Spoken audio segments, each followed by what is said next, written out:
It's the talk with my good friends. No, it's the talk with my good friends. All of your friends tell them gather around now. We're gonna have a real good time. The talk with Micah, my good friends.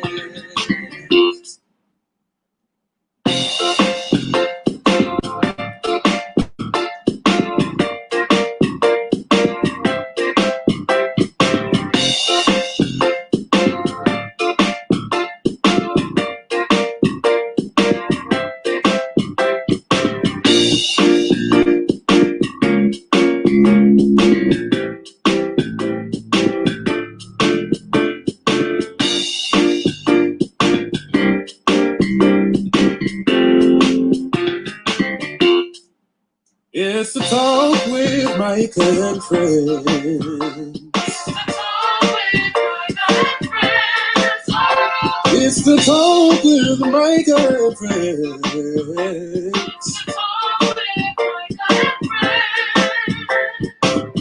Got all your friends and gather around now.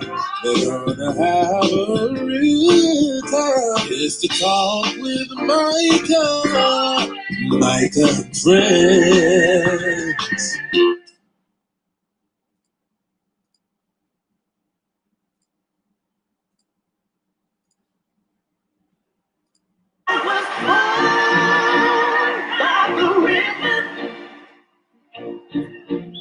In a little tent, yeah, and just like the river, I've been running ever since. It's been a long time coming, but I know a change don't come. Oh, yes it will. So I go to my brother, oh, and I said, brother, help me, please.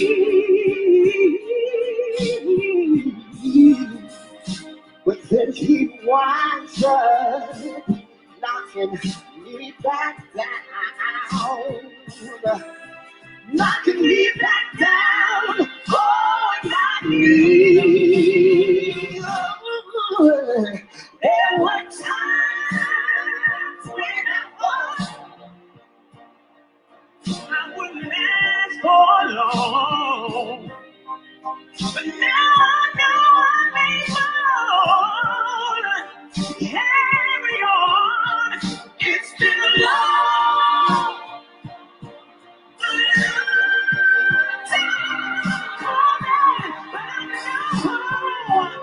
change don't come. Can I say that again? It's been a long time coming, but I know a change don't come.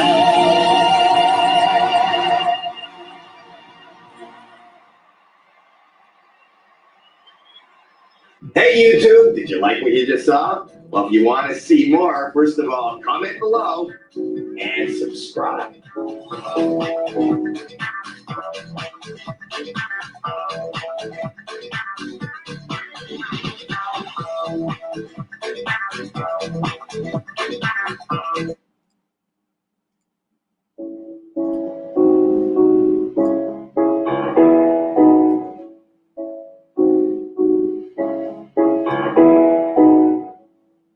I'm a young black man doing all that I can to stand. Oh, but when I look around and I see what's being done to my kind every day, I'm being hunted as prey. My people don't want no trouble. We got an ocean gold. I just wanna live. God protect me. I just wanna live. I just wanna live. I was just a black boy brought up in the white world. I just wanna ask God if I'm in the right world. Is my life a test or is my life a curse? They put us in an ambulance, got us in a hearse. Cause another brother deceased, but it doesn't matter. Killed by the police, while we in a handcuff. I don't wanna take a knee, I just wanna stand up. Where's the new QEP? Call it Black Panthers. Just do the math, they subtract us like minus. Fuck COVID, KKK is the virus. We are not afraid, we will not stay quiet. They will always label a rebellion or riot. Kill a black man seems to be their assignment. White supremacists terrorize the environment. Guns and the canine, tasers and sirens. I just want to live, I don't want to live violent. We don't want violence. My people don't want no trouble. We got an ocean gold. I just want to live. God protect me. I just wanna live. I just wanna live. I just wanna live. God protect me. I just wanna live. I just wanna live.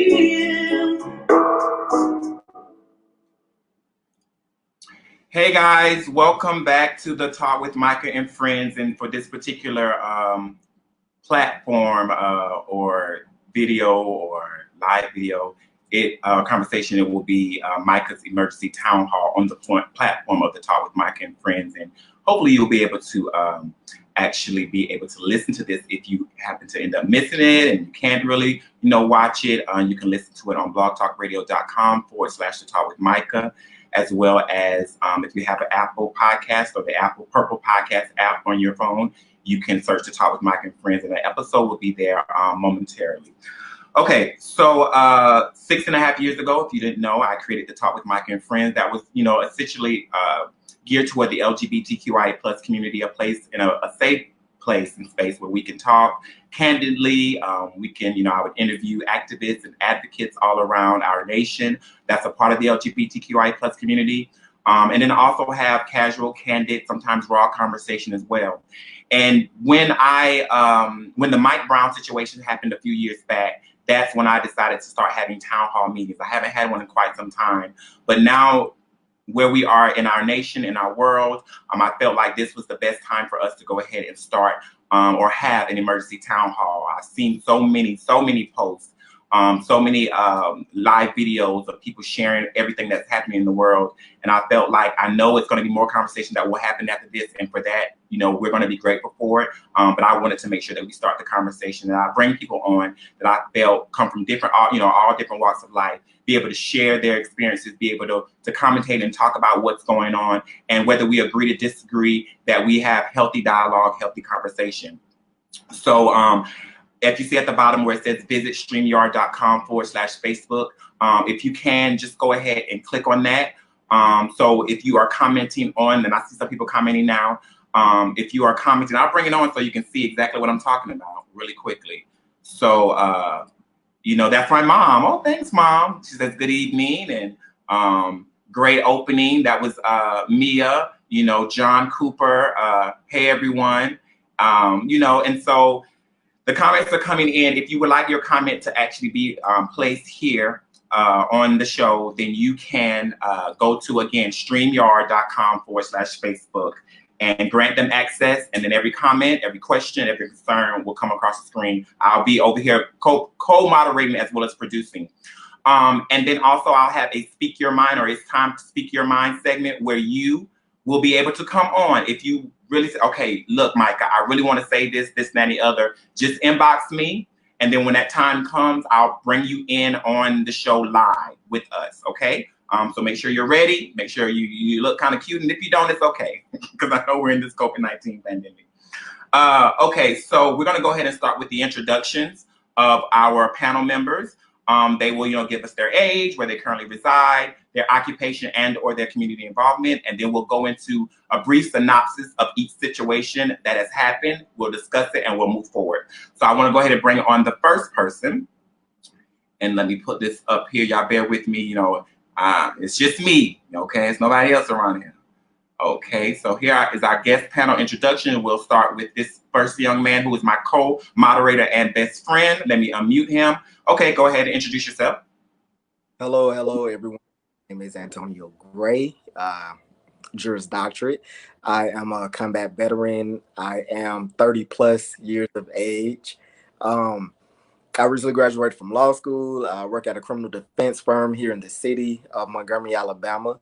I am a strong advocate for criminal justice reform and political reform and getting rid of the Electoral College, those things. I have an affiliation with the NAACP. I'm a former past first vice president for the state of Alabama for the NAACP Youth and Collegiate Division, among many other accolades. Look forward to this discussion with you guys. I will be moderating, so I will try to keep it as neutral and as fair as possible. Thank you all for joining. Thank you so very much. All right, let's go ahead and bring in on our next individual here. There you go. Oh, let me unmute you first. Okay, there you go. Hello, everyone. I'm Ricardo Dawkins Graver. I am 41 and I reside in Los Angeles. I am a combat veteran as well. I work in a marketing firm here in Los Angeles, and I guess I'm trying to make my mark in this world of social justice for all, and that will probably be my new journey. That's okay. Thank you so very much. And now let me bring on the next individual. Let me bring him on. Hold on, guys. All right, let me kick you guys out. There we go. There we go. Let me unmute you. Hold on. All right, there we go. Oh, gosh. Hi, everybody. My name is Jeremy. I go on Facebook by the name of TownHall. I am a high school dance teacher. I advocate for quality education across underprivileged and low socioeconomic schools, and including performing arts schools. Okay, thank you so much, and thank you for being a part. All right, and let's go ahead and bring on this next individual here, and let me mute everybody else. So just bear with me here, because everybody deserves their spotlight, right? All right, go ahead, Czezre.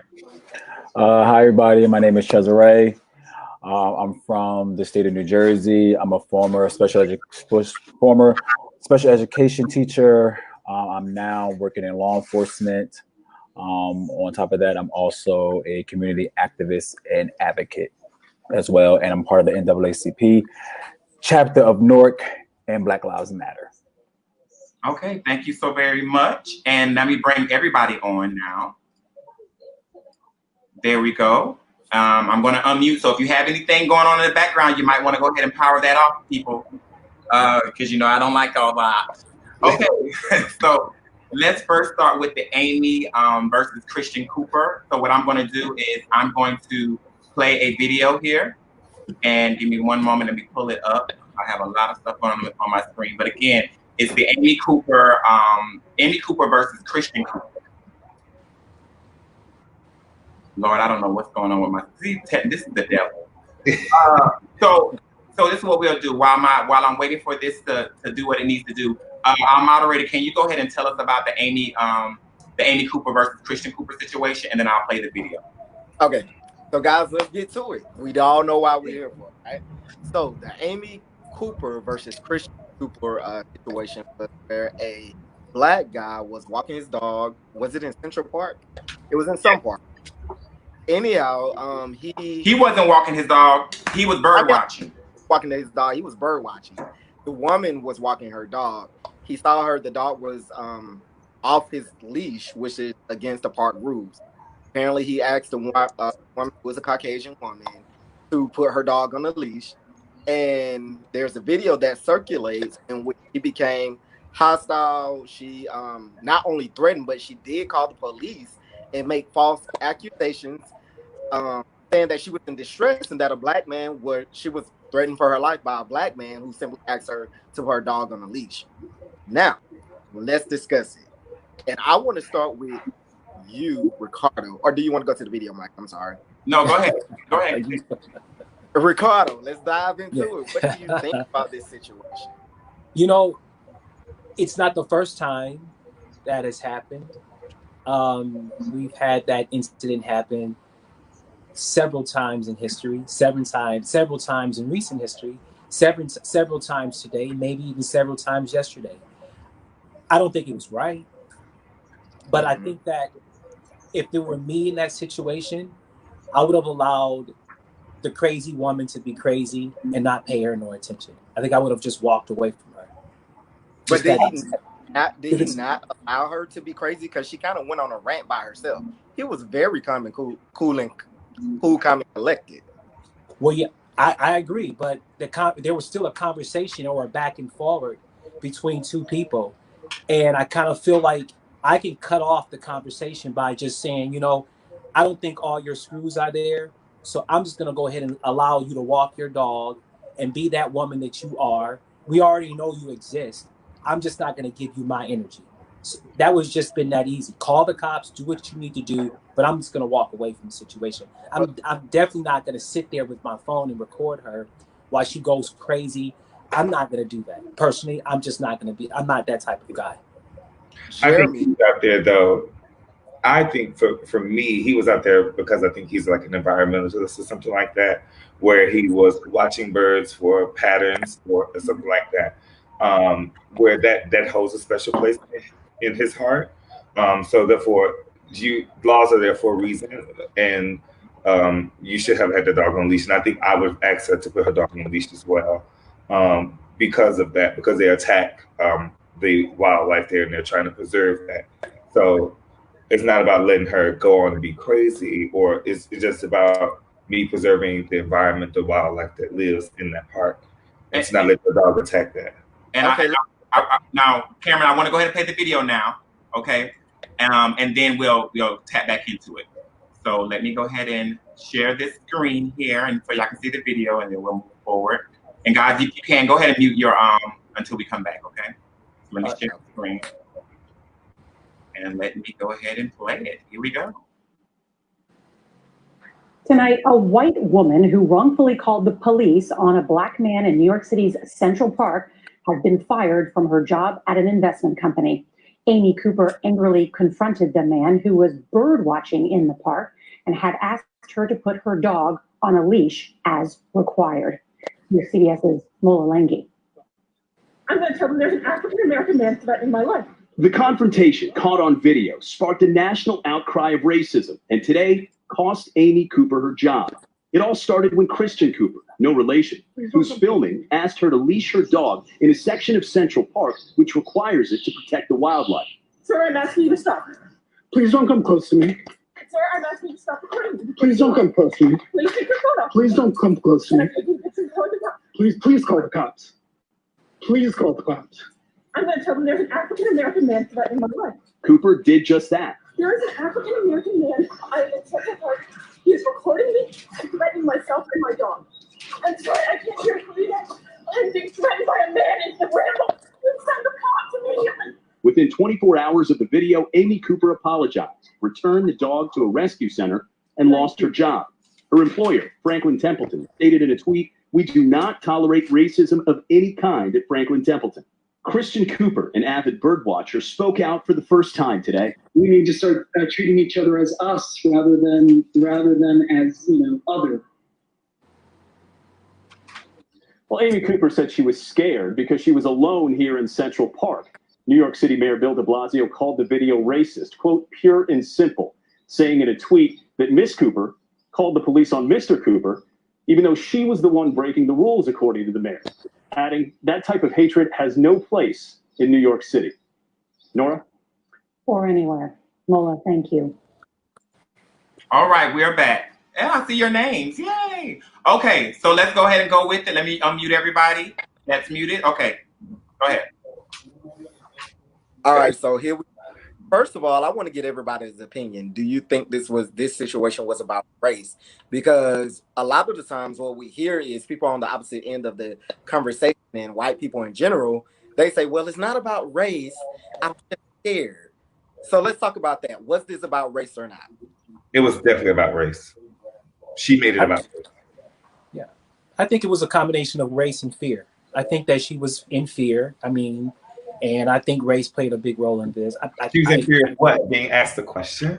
Well, the thing is that I'm thinking to myself when I'm walking my dog in the park, I'm a guy, so I'm not really worried about someone asking me to do something that I can't control the situation with. I don't want someone coming up to me who I don't know telling me what I should do with my dog in a park. And I have a dog. Follow the rules, right? What do you mean you want about this thing coming up to you? Follow the rules. I absolutely do, and I get exactly what you're saying, but I don't like people coming and telling me to, hey, can you leash your dog, or can you do this with your dog, or your dog is too close to my dog. I really don't like to be told what to do, especially like in a dog park or a dog situation. I'm just not that guy. If I'm breaking a rule, let me break the rule, and you not police me. But I can't sit here and say that breaking the rule will create a rule that I broke will make me fearful because you're asking me to follow the rules. Right. But he engaged her. Czezre, you are law enforcement. Let me hear what you have to say about it. Yeah, I don't think it's fair at all.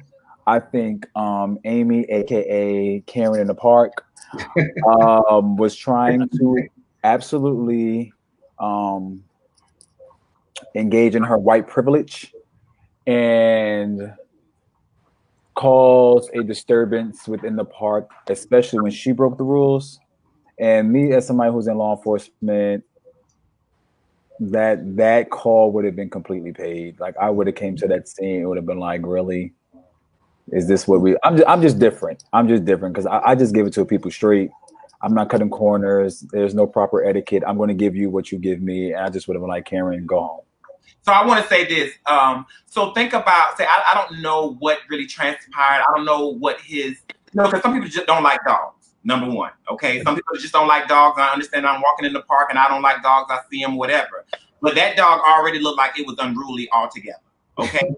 So who's to say that dog was going crazy, this and the other, and that's what prompted him to say, you need to put your dog on a leash? Or what if he had a situation before in the park where he was mowed down by a dog, that was not on the leash? I mean, there could have been so many things. Yeah, we could have ignored it. He could have ignored it and walked away. But I feel like there may have been something underlining that just really made him say, okay, no. You need to put her dog on a leash, So, I think it's just simple.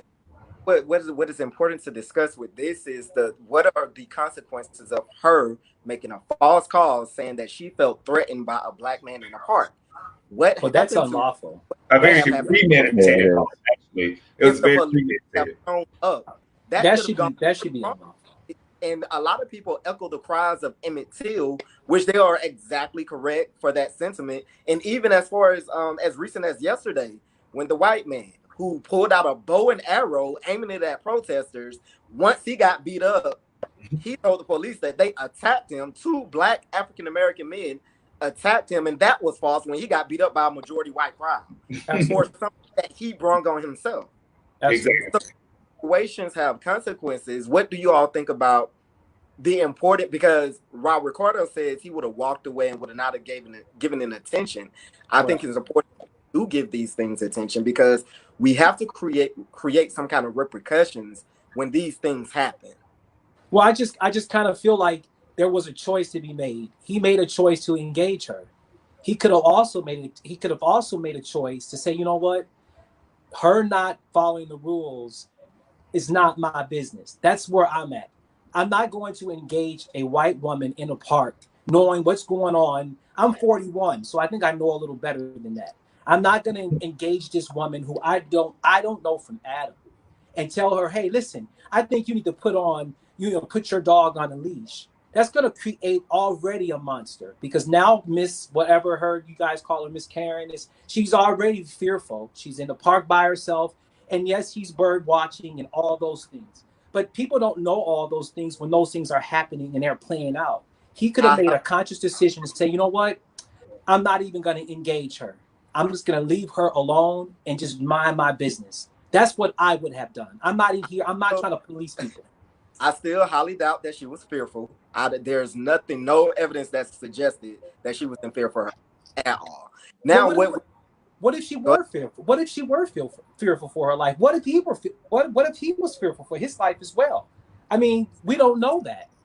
She said she was, so we have to go for what she believed. I mean, some of these people shake when you walk past them on the street.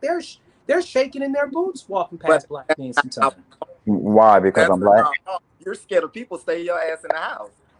Well, that's not reality though. That's not how the world works. To go out if you get a dog, it's your responsibility. You know, your dog is your responsibility. If that dog had been very unruly and decided to, I know for me, run up on me, I'm definitely going to foot your dog in the face. I love animals, but I think people need to control their own animals. Like in Maleficent, when Angelina told her, control your animal or I will, you know, and then now you upset that I footed your animal in the face because you don't have it on a leash in the beginning. It's not about being fearful. She seemed quite comfortable actually, and that's the place that she frequently often when she walks her dogs. So she definitely should have known that.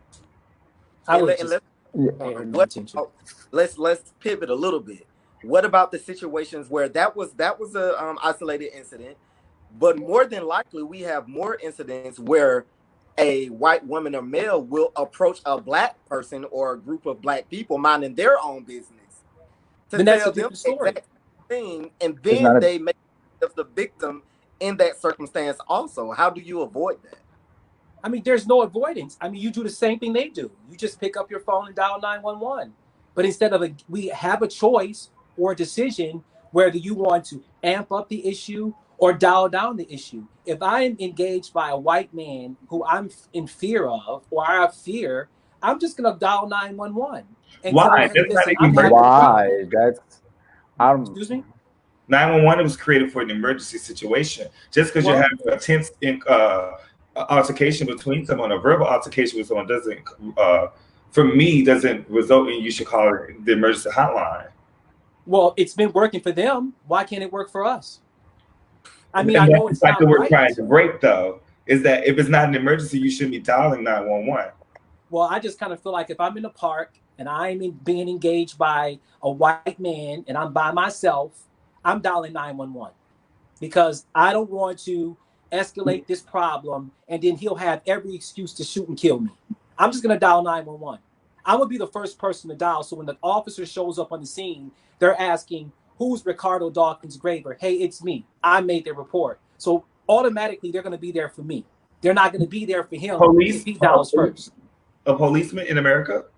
I mean, it happens. And if you follow follow the studies, when you are the person who's dialing 911, the officer's there to serve you, not the person that didn't call. So if I know the call, supposed to be, but that's not always the case. We have other people that have shown that we could just be walking or jogging or driving, and you know it don't always end in a way that is where people live on the other side of that. Okay, so you're right, or Amy or not. Let me ask this. So we know, her Franklin, I don't know what the other, whatever the company that she was working for, they've since fired her. She's since apologized, this and the other. And there was something interesting that Christian Cooper said. He was like, well, I don't really feel like she should have gotten, things stripped away the way that, where they were this and the other. So I'm inquisitive to know, like, what do you guys think about that? Because I feel like, you said you don't think that she should have gotten that stripped away or whatever. Well, if that was the case, number one, you should have never recorded. That's number one. You should have never recorded if you didn't, because you know how things go viral. Companies, okay, if they deem that to be racism and this, that, and the other, then they'll strip you of whatever. But there were 3 points that someone made in regards to, and you tell me if you agree with them or not. 3 things Amy Cooper did to damage her reputation and her career. The first one was Amy leaned on her white privilege and demonstrated blatant racism. Right. That was the first one. Because it said Amy was the one that was breaking the rules. She's the one who didn't have the dog on the leash. The next one was Amy let's go to it. Amy Cooper conjured up memories, like Cameron said, of Emmett Till and the white on. You know, that was another thing that people were talking about. Like, you know, she conjured those memories of just lying on this man. And luckily, he had a camera, you know, and of course, they didn't have cameras back then. And then the third one said that Amy Cooper weaponized police against Christian Cooper by feigning assault. So tell me what you guys, you agree with those three, or you have a difference of opinion in regards to them? Well, I would say she did all of the above. It's important. Number one, I don't agree. Well, he can feel how he want to feel. If he's that loving and forgiving, by all means, have at it. That's you. But I do think she got exactly what was coming to her. You do an action and there's a consequence for every action. So she deserved exactly what she got. As far as when it comes to Emmett Till, we have to remember how many black men are in jail, have been lynched, have been killed because a white woman said that they raped them. Or because a said that, hey, he winked at me. Or, oh, he disrespected me, when they get caught up in their own crap. I think we have to create situations such as this, make them the example, as somebody said on the comment. We have to make examples so they will realize that if I do this, then there's a chance that I can lose my entire livelihood for this. I mean, we're so far along in this whole situation, as far as out of civil rights and slavery and all that, to be making examples. I think if he didn't feel like, him taking the picture or the video of the incident that took place should have rendered her losing her livelihood behind it, then why should I be upset? Why should I be mad? And why did he record it? Was he just recording it for attention? Was it for likes and views? I mean, what was he doing? What exactly was his, when he seen Amy in the park and he decided to walk up to her and engage her, what was he expecting to get out of that engagement? That's the question that we should be asking him. We don't know. Why would we ask him what reaction he was expecting to get when he told her to put the dog on a leash? I think that's kind of trying to flip the narrative and almost in a way trying to blame him for why the situation went down. Amy broke the park law. The law is for the dog, for any dog, to be put on a leash. Now, don't get me wrong. I'm the kind of person, if I'm running in the park, I'm on my business. It is what it is. I don't care what's going on around me, because 9 times out of 10, I'm either listening to meditation music or I'm listening to gospel music, and ain't nobody gonna mess up my feng shui. But in any event, she broke the law, and the law was that your dog must always be put on the leash. He approached her at a 6 feet distance and asked her to put the dog on the leash. She chose, not him, but she chose to walk up to him, hit his camera phone. She lucky it wasn't me, because once you hit my iPhone 11, it's clips. But she chose to hit his phone and persisted to say in that video that I'm going to tell them that I feel threatened and that you were going to attack me. That part is all that's a comment that she made in the video. Yeah. She clearly got that from something, because she have seen time and time again, if you go all the way back to even to the Central Park 5, and we can move forward until now, where white people have used their privilege over and over again to make false accusations against African Americans, whether male or female, as part of their white privilege to get certain things done. Let's be quite honest. She felt the kind of way because a black man told a white woman what to do. Because 9 times out of 10, if it was a white man or a white woman telling her to do that, it would have been, okay, you got it. And it just would have been the end of it. So yeah, maybe so. I agree.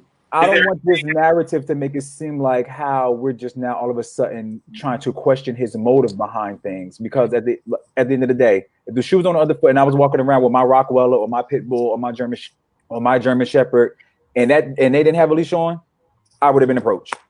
And what we need to be doing is we need to be bringing that dog into the investigation room and ask him some questions and making sure he all right, because she almost damn near killed the dog. I think the dog was riled up.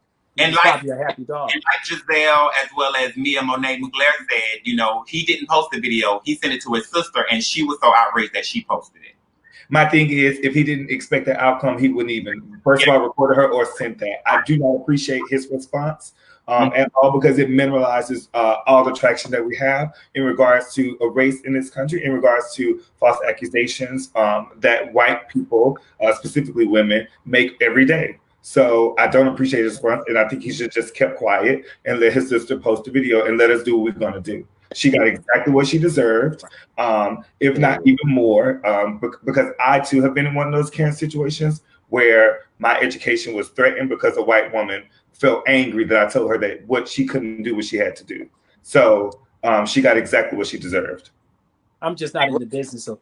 I'm just not in the business of policing people.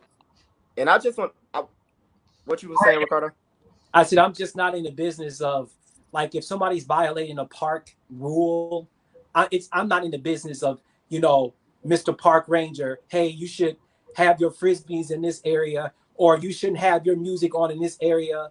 I'm just a little older. I've learned to just sometimes it's just best to mind your business. Like, if it wasn't something that was going to harm him directly, I'm not taking and making what she done proper or what she done was right because it was wrong. But I like to just be responsible for myself. And if I were in that situation, I would have never engaged her. I would have allowed her to walk her dog unleashed. I would have been minding my business, finding my birds, and all the things I need to do in that park. I'm not in the park to pay park ranger. That's but just what I'm not going to do. If I'm an avid bird watcher and I know that these dogs attack the wildlife and birds being wildlife, I'm going to ask you to do that because this is something that I like to partake in. This rule is here in this specific place of the park for a reason. That's not about you being a part of it. You are in fact minding your business because you want to make sure the birds stay alive. And you want to make sure that because not only is she not having her dog on a leash, but that's for everybody else that's not having their dog on a leash. You know, it don't just stop at her, but she was right there in that moment. I would like to keep the birds alive because I like to watch birds, and I ask that you put your dog on the leash because law is here for that. That's not about being in her business or moving forward or just not, you know. I think her reaction warranted her to be fired, as far as using her white, you know, her whiteness and her white. She should be fired and forbade to call called in. But I also believe that the young man should have never approached her. He should have never had nothing to do with her in that park. I'm not here to police you, Miss Honey. Okay, do what you need to do with your dog. We're gonna wrap this one up and move on to the next one, but there are 2 points I want to point out. One, I think what we're doing right now, we're talking all around the situation that are focusing on the issue that she presented, which is you placed another black man's life in danger because you take it for granted the way that we're treated by law enforcement. That's the first. The second is, where's the outrage about her? The whole country went in this outrage when Jesse made this false report that no one was harmed by whatsoever.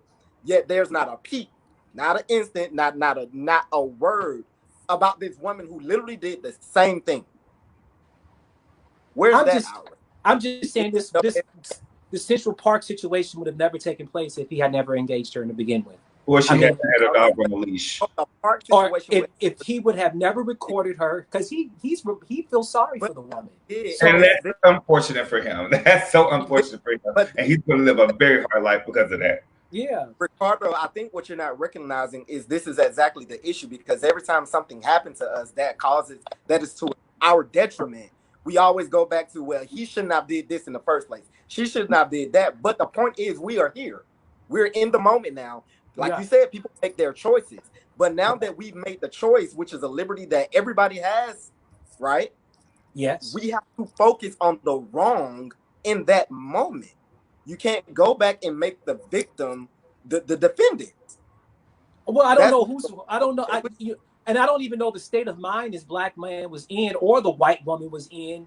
I just kind of feel like if he had never, ever engaged her, we wouldn't be talking about this. Or if she had a dog on the leash, we wouldn't be talking about it. I mean, as a black man, I'm not going to just walk up to a single white woman and try to engage and try to correct her. I'm just not doing it. But it's sad that we can't do that. You know what I'm saying? We can't. That's the part.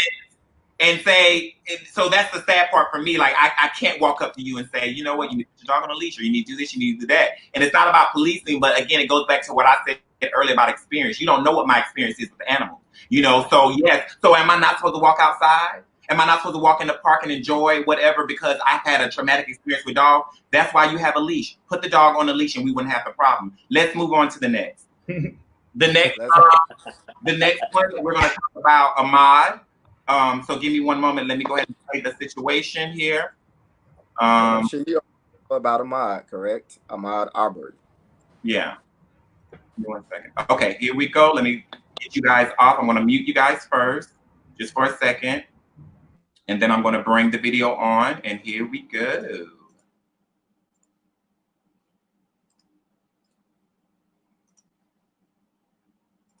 Family of a Georgia man is asking for justice more than 2 months after he was shot and killed.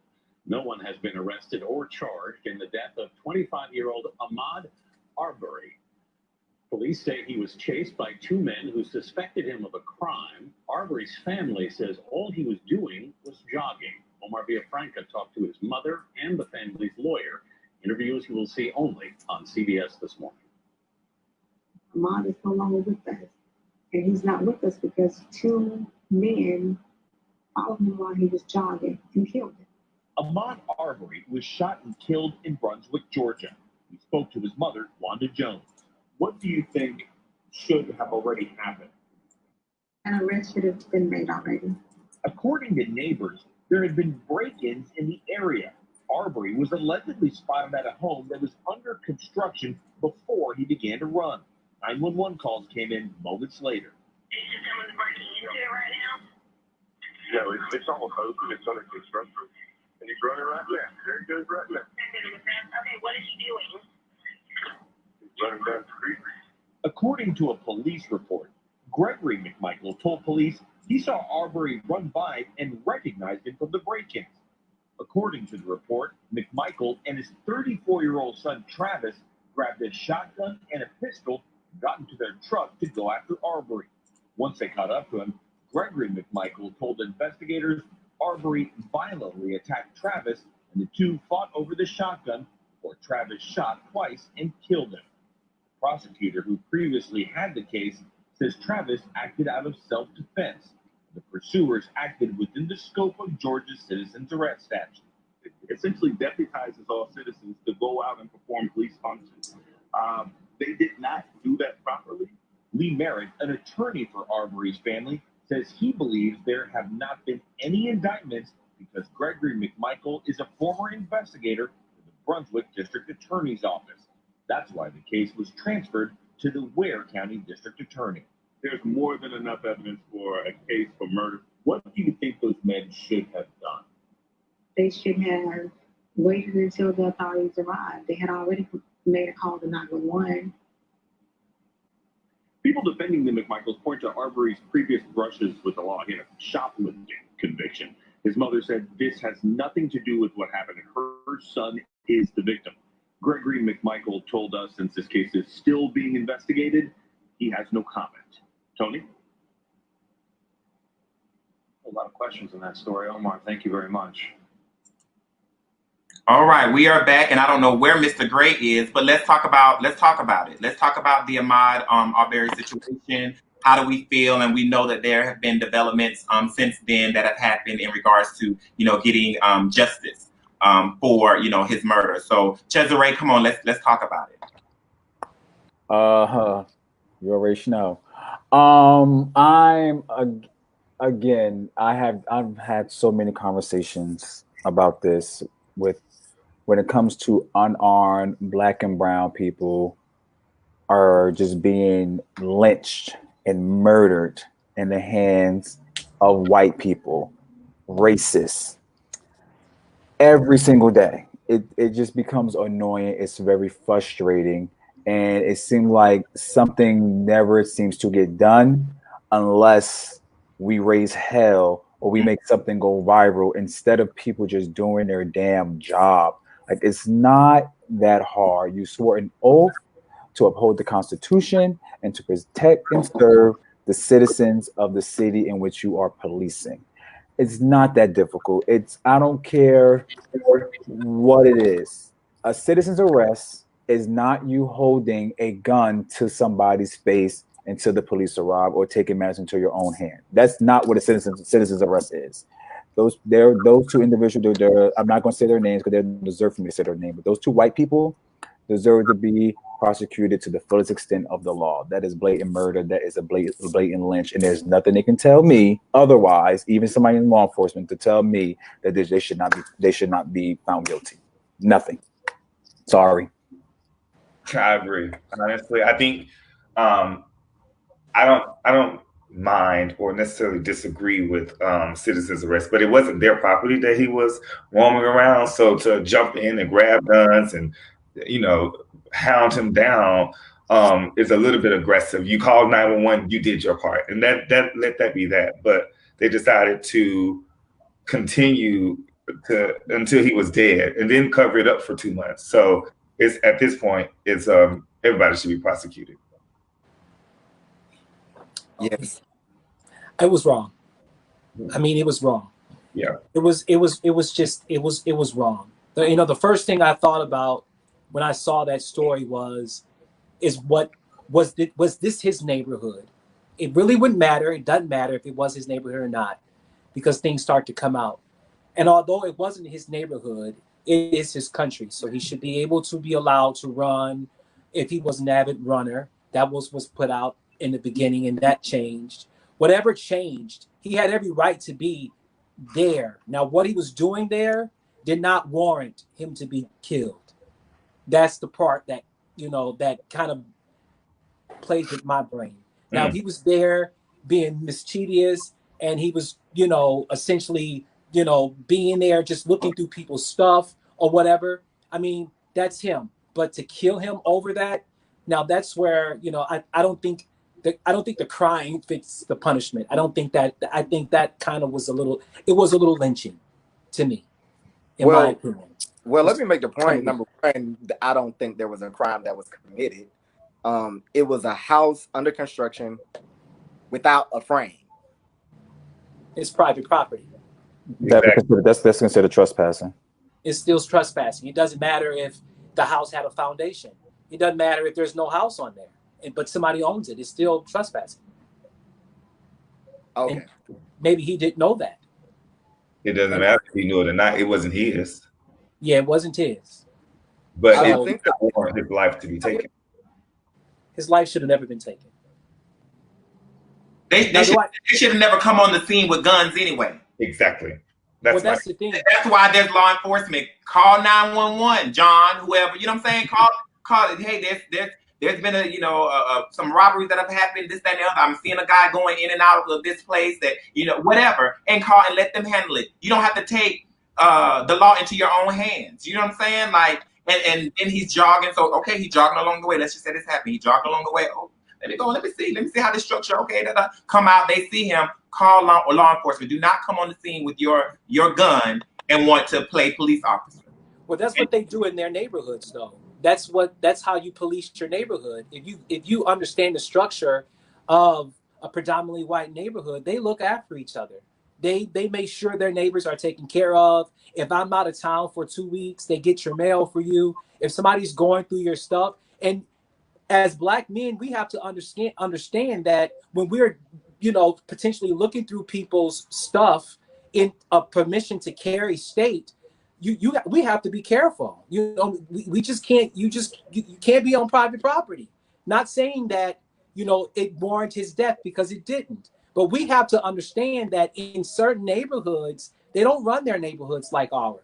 I mean, there are gunslinging whites in their neighborhoods, and they're willing to protect their neighbors and everything in their neighborhoods. We just haven't signed on to that agenda yet, and we can't blame them from doing that. Bullshit. We have to blame ourselves. Excuse my friend. What we can definitely blame them for is murdering someone for taking a job in the neighborhood. I think the problem that I have with this situation, how it was handled legally. As I dug into the research in it and about the issue, the DA literally did try to bury this case and hide it, and then tried to hope and pray that it would literally just go away. Right. And if there had never been a video, as in most instances, this case would have gone away. Right. But when we talk about policing, that's what happened to Trayvon Martin. George Zimmerman called himself policing. Number one, you are not the police. Number two, you are not a dictator unless you literally write the contracts and the leases and you know every single body who lives in every single house. You should not be inquiring about who lives where. It's just like a situation I spoke about when I lived in this little high-end condo downtown in Montgomery. I went to the pool maybe 5 times out of 3 years. Each time the police was called because they got a call saying that somebody's at the pool who looks like they don't live here. But when you come and approach me, I don't have to tell you where I live if you're not going to tell me where you live. Better yet, I don't have to do it at all. But these situations could have all gone left because once again, we have Karens and Carls trying to interfere in business that they should probably stay out of. And it didn't result in the loss of my life, but we see it so much and it just continues. I think we passed the barrier of this is how it is, this is their neighborhood and how they conduct themselves. That's an excuse a lot of time for the way that we operate in this country because we always say, well, this is how it's always been. But does that make it right? And when does the change start? Well, no, it doesn't make it right, but it makes it right for their neighborhood. I mean, I don't know. I would want someone to come in my neighborhood telling me how to run my neighborhood, and this is how we have our neighborhood watch running down. I don't know. All I know is that the young man was in the wrong place at the wrong time, and his life was taken. And that's not fair to him nor his family. Now, whatever happened and why they decided not to release these videos 2 months later, that's a great question to ask. And I'm sure they're going to get down to the bottom of it. They should have never murdered him. I don't think what makes you so sure they're going to get to the bottom of it? If it took 2 months for them to even take the case up. I said I was hoping that they get down to. I'm hoping they get to the bottom of it. That's what my hope is. Well, that this family gets justice for their son.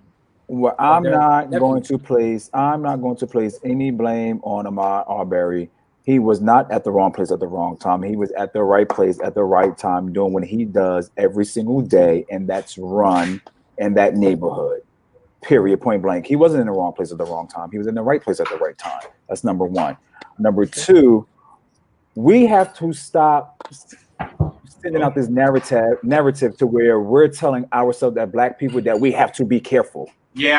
I'm not going to. When are we going to say to ourselves, we're going to stop pushing that narrative? I don't have to be careful no damn where when I'm walking in a particular neighborhood because you want me to make that white body comfortable. Exactly. I'm not. If you have a fear of my skin because you think it's a sin or whatever the media perpetuated about Black skin over these decades, that is your problem. And I tell people this all the time, even in law, I've been stopped by cops too, even while I'm off duty. I'm not going to do anything to make you feel comfortable as a law enforcement officer. And I tell people that when they're speaking to me, you don't have to make me feel comfortable because I'm not threatened by you. All I'm asking you for is to treat me with respect. Bottom line. So this narrative of us telling Black people to be careful when we're going through certain white neighborhoods is BS to me. Because at the end of the day, I grew up in Franklin. I grew up in Newark, but I went to middle school and high school in Franklin, New Jersey, in Somerset County, where there's a large Black population, there's a large white population, Indian population, so forth and so forth. So the same things that you're saying that white people do, trust me, even in urban neighborhoods, Black people do the same thing. Black people watch for each other's property. Black people picks up each other. It's just not a white thing. It's people in general who cares about their tax dollars and where it is going. So I don't want us to misconstrue that white people are the only places that neighborhood, their areas a certain way compared to Black people, because Black people do the same thing. It's just this notion that it's just a white thing. And I never grew up in a Black neighborhood like that. So that's just my perspective. I've never grown up in like a Black neighborhood where somebody will pull a gun out on somebody for walking inside of my mom's house. That never happened for us, unfortunately. Unfortunate, but again, now I'm going to use what you said about the Karen situation, to where you said that Christian should have minded his business. Yes. So now we're going to go to the Ahmaud Arbery situation. Those mother juggers should have then basically mind their business then. It wasn't their property. He wasn't breaking into their stuff. He wasn't breaking into none of their family member stuff. So why the hell didn't they mind their business? Well, then I can kick that same question back to you, because you said it was his business in the Central Park. It was their business. So we can go back and forward on whose business was not what business. But whose business is what? They did their job when they called 911. Point blank period. Who did that? When the Carmichaels called 911, they did their job. That was it. But then you're talking about a different city with a whole different situation. We have a neighborhood watch. We have a whole different scenario. We're not talking about a dog walker. Every neighborhood has a neighborhood watch. Everybody has a neighborhood watch, but there is a limit to this neighborhood watch. There is a limit to how far you can go when it comes to a citizen's arrest. I looked up the whole little neighborhood watch and the citizen's arrest thing in Georgia. It does not say in any way, shape, form, or fashion to where it said it's okay for a citizen to get a gun and pull it out on another citizen during that citizen's arrest. It does not state that. Is it an open carry state? Is it Georgia an open carry state? It still does not give you a right, period, under the law, whether it's I agree. Whether it's their citizen's arrest law or federal law. It does not say because you witnessed something and under the citizen's arrest law, you are allowed to pull out a gun and perform police. It does not give you that scope to perform a police duty. There is limits around this country, federally and each state by state, that it gives you certain limited powers when it comes to citizen's arrest. And one of those is not pulling out no gun or going back home to get a gun and holding somebody up at gunpoint or killing somebody. It does not give you that right. So at the end of the day, that is murder. They murdered. Of course, it's murder. I never said it wasn't murder. But like, contrary to popular opinion, also, you cannot use deadly force to protect property. That is a myth. You cannot kill somebody because they're on your property. That was a scuffle. That he was shot in the stomach during the scuffle with the young man on the ground. So it wasn't as if he was not. I'm not trying to take up for shooters. Don't scuffle with me with a gun. Let's fight one-on-one if that's what we want to do. But you're not going to bring a gun to you know what I'm saying, to you trying to fight. What I'm saying, I mean, I believe that he was killed. He was killed in the process of a fight. I don't think that they, pointed, aimed, clicked, and it was that it. It wasn't like that. See, this is where criminalizing the victim begin, because number one, he was not killed in the middle of a fight. What was he? In the middle of self-defense. He was fighting. Ahmaud Arbery was defending himself from random white men pulling up on a truck with guns. Yeah, there was no fight. He was defending himself. So what we have to do is when we choose our words, we have to be careful. Talk about it. Because then we get into these sticky situations where we do criminalize the person who was the victim. And that's like on a media outlet, they saying, oh, now mind you, the Carmichaels are claiming self-defense. And I'm like, no, you were the aggressor. And you went after this man with weapons. What do you think anybody in our situation would think if I see a white truck with one in the back of the truck with the gun and the other one driving with a shotgun hanging out the window, and then they get out to approach me? Right. Like, but then you have to ask yourself at the same time, and I said earlier when you posted the whole video part of it, the murder part was wrong. It was completely wrong. It was outrageous. The guy should have never lost his life, no matter if he was on private property or on anyone's property. But what's going to happen is we're going to call for social justice, and we're going to overcharge these white men. Not to say that we're going to do white versus black. We're going to overcharge them, and then they're going to get off. So we have to be able to. What we're going to have to do is we're going to have to separate our emotions from the situation and say, you know what? Listen, the young man lost his life. We understand that part. Now, how much of his life did he lose? All, but what's chargeable? He can never get we can never go first degree. We can't even go second degree. But we're going to do that, and they're going to get off. Also, that's not how charging works. Also, because what you have to understand is the intentional acts behind what these DA officers and these white district attorneys do. Number one, in Alabama and in most states, you have what we call lesser included. So I can charge you with first-degree murder and then ask also for every lesser included with that charge. That means, although I'm charging you with first-degree murder, when the judge gives the orders to the jury, he's going to say there are lesser included, meaning you can also consider manslaughter, you consider second-degree murder, you consider reckless murder. These are things that you can consider. So when they say, well, overcharging, no, because in most cases, you can really do a blanket umbrella charge. Well, that's how George got off. It covers everything. That's so how George Zimmerman got off. Have these district attorneys and these judges who are intentionally overcharging and not asking for lesser included. Then no, you have what we're having is social justice. We're having families who are pinned to social media, and they're hiring these lawyers, and they're making these lawyers, you know, I'm going to pay you $100,000, but I want first degree. We can't ask that. We can't ask for first degree. That's why George Zimmerman got off. But you also just made an incorrect statement. They can't. I mean, I do know law. My husband is a practicing attorney, and he's civil rights as well.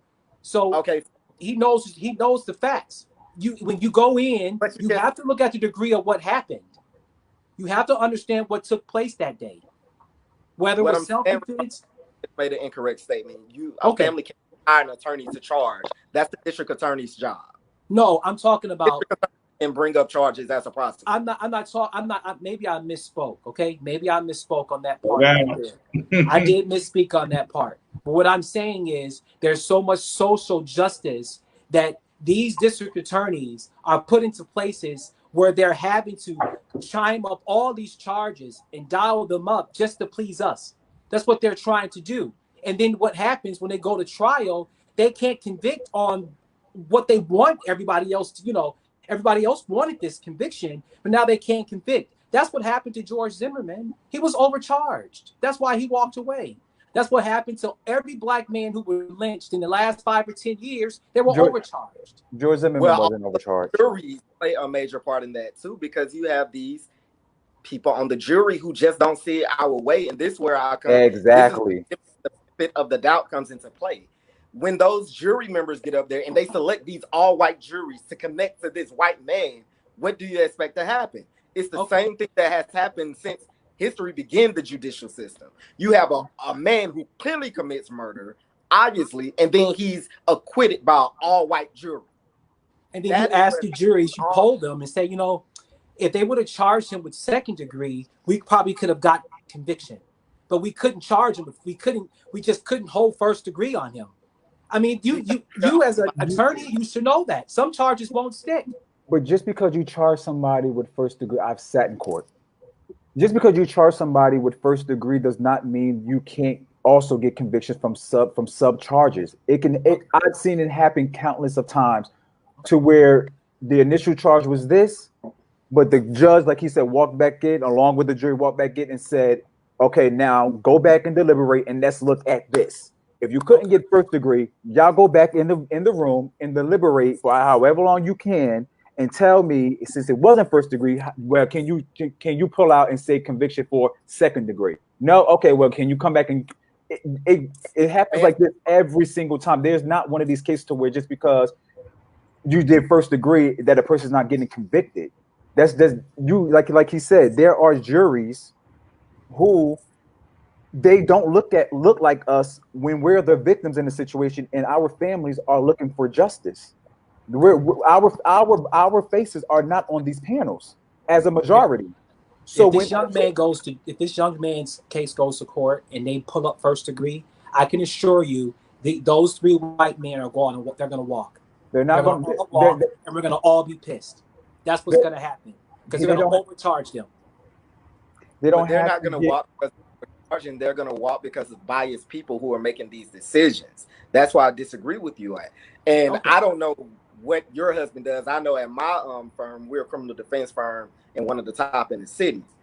We know how to fight cases. It's just that you have attorneys and district attorneys who are simply lazy. Like he said, pro bonos here in Los Angeles for criminal court. There are lesser included of every charge. If the district attorney does not act lesser included, that's how they get off, because they're saying Every we're looking time. for first-degree murder only. And Right. if they don't ask the judge to give a jury charge that says consider these lesser charges also, right, they get off. Okay. Yeah. Oh, I'm just saying okay, but I'm just saying what I'm saying is that if we go in with the motions and charge these 3 white men on first degree, I can assure you they will not spend 1 day in jail. 1 day, not one. Why don't you think it's first-degree murder? Because I feel like it's overcharged. I feel like they didn't Why? wake up that morning. I don't feel like they woke up that morning saying, you know what, let me go find a young black man. I'm going to put on this shirt. I'm going to put on this hat. I'm going to put this many bullets in my gun, and I'm going to go hunt me a black man down and kill him. I don't care about the life of this young guy, but I do want a conviction. Give me second degree and give me 20. I want something, but I don't want him to walk. Premeditation don't mean I woke up with the intention to kill you this morning. Okay. Your mindset can change in an instant, and we say that in court all the time. Mm-hmm. The moment they decide to grab those guns and chase that man down the street, you better check. Yes, that became intentional. Okay, well, I guess we'll all see how this all plays out. Yeah, we will. Thank you, Ricardo, for wrapping that up. That was so great. And there are many comments. You guys are commenting. I enjoy it. I keep bringing it onto the screen, and I enjoy this conversation. So let's move on to Breonna Taylor. Hold for me 1 second. Let me share the screen. And thank you guys for being amazing. Let's see. What is it? Okay, here we go. The Kentucky family is demanding answers today in the death of a frontline healthcare worker who was killed during a police raid 2 months ago today. Breonna Taylor's family is suing 3 Louisville police officers after the 26-year-old woman was shot and killed in her apartment. Now, officials say this incident back in March was tied to a drug investigation where police were searching for someone else. As our national correspondent Ricardo Duncan reports, Taylor's mother claims gross negligence took her daughter's life. Breonna loves life, and she loved to help people, and she loved her family. She didn't deserve what they did to her. Tamika Palmer is Breonna Taylor's mother. The 26-year-old was an EMT working in emergency rooms at 2 hospitals and helping respond to the coronavirus outbreak. I was more concerned with her washing her hands than dying at home. But just after midnight on March 13th, police shot Taylor at least 8 times, killing her in the apartment she shared with her boyfriend, Kenneth Walker. Officers knocked on the door several times and announced their presence as police who were there with a search warrant. The officers forced entry into the exterior door and were immediately met by gunfire. Louisville Metro Police say the officers were part of a narcotics investigation and opened fire after Walker shot first. They're now on administrative reassignment pending the results of an internal investigation. The lawsuit against the officers claims the suspect they were searching for was already in custody. Taylor's family alleges the officers wearing plain clothes did not identify themselves, and that Walker, a registered gun owner, was shooting at men he believed were breaking in. Walker is now charged with first-degree assault and attempted murder of a police officer. They thought they were being burglarized. Does the Second Amendment not apply to African Americans? Attorney Ben Crump joined Breonna Taylor's case this week. He is also representing the family of Ahmaud Arbery, who was shot dead in February while on a run in his Georgia neighborhood. This was a completely unnecessary and justifiable killing of an innocent woman. For CBS This Morning, Jerika Duncan. And your heart goes out to that family. All right, so we are back. Let me unmute. Do. Okay, everybody's unmuted. So let's talk about it. I don't know. I don't know the specifics of Breonna's case. However, that case is very reminiscent of the Sheen here at Boston. Somebody I can't think of that came up here in Dallas, where police officers are entering in knowingly, even if they say they don't know, the wrong apartment and killing someone. I like to think that they have intelligence enough to know where a person lives and hides and frequent daily. So for me, them entering in on another person's apartment and killing them because they're being shot at when they're in unmarked clothing, did not identify themselves, I think it's just complete BS, and everybody in that case should be charged, except for the guy shooting. Much like the guy in Dallas case, the police officer was charged and was convicted. So I think the same result will happen in Breonna's case. Okay. Murder. Wrong. That's it. I just think it was completely wrong. It was murder. It was wrong. You know. Right. You could have knocked at the door. You could have called her. You know, it was just wrong. It was just.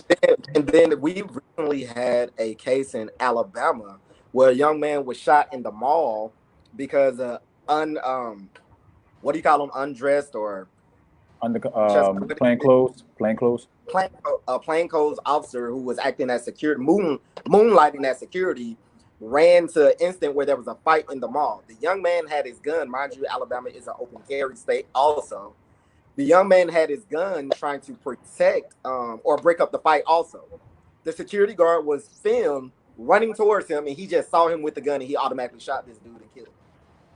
So it's like, we don't get these benefits that you claim are our constitutional rights. And that in lies the problem. It was wrong. Yeah. Young lady should have never lost her life. Absolutely not. They shouldn't have been in her apartment. Just like the officer in Dallas shouldn't have been in their apartment. It's too much intelligence, especially when y'all doing all these coups and these setups where you know too much. You have all these informants and things like that. You shouldn't have been in her apartment. Period. Yeah. You shouldn't get it confused. You shouldn't get it mixed up. None of that. It's just unqualified, woefully unqualified people who are taking up this job just because it's a shortage. And it's okay. So let me make sure I'm not missing nothing. So they didn't even announce themselves? Allegedly. But it said on the thing that they did not announce who they were. The guy, once they kicked the door down or knocked or whatever they did, he started shooting because they felt like they were being burglarized. I know for a fact a white man killed teens. When they broke into his house, he killed them. And everybody was like, that's exactly what they get. You shouldn't have broken into our house. It don't just apply to regular citizens. It applies to also a police officer who do not announce themselves when they come into a dwelling, specifically mines. I would have probably been shooting back at the officers too. I mean, if I'm being woken out of my sleep at 2 o'clock in the morning, you don't even have time to think. The only thing you're hearing is somebody breaking your door down, and the first thing you have is your weapon. Exactly. You have every right to protect your house. So whether they said they were police or they identified themselves, when you got smoke and you got banging and booming, I mean, your brain can't process that. I mean, they can't turn us into like zombies. Like we can't think. Any normal person would have been scared out of they would have been scared out of their minds.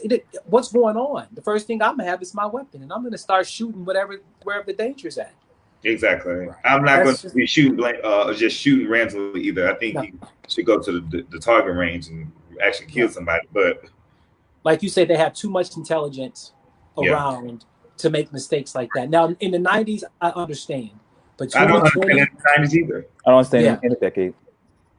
In 2020, I just, you can bug people. You can slip small mics under certain, there's so many different, technology has changed so much that these mistakes should not happen ever.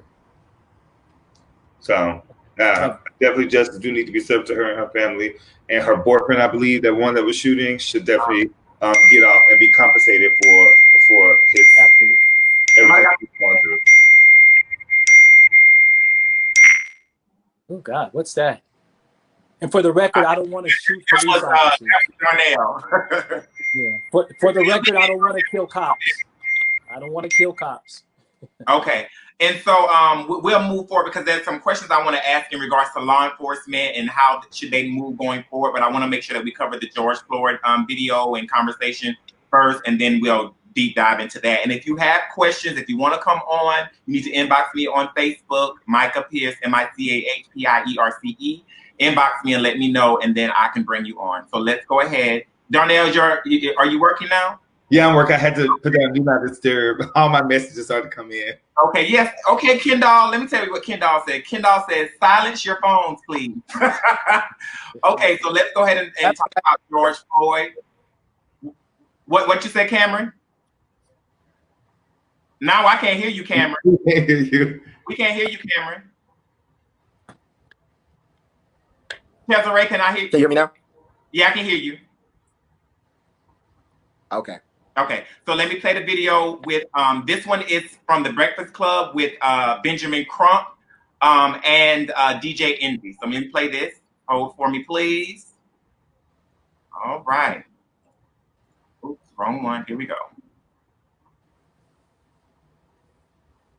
Anything Hold on, about? let me start it over. Okay, there we go, and there we go.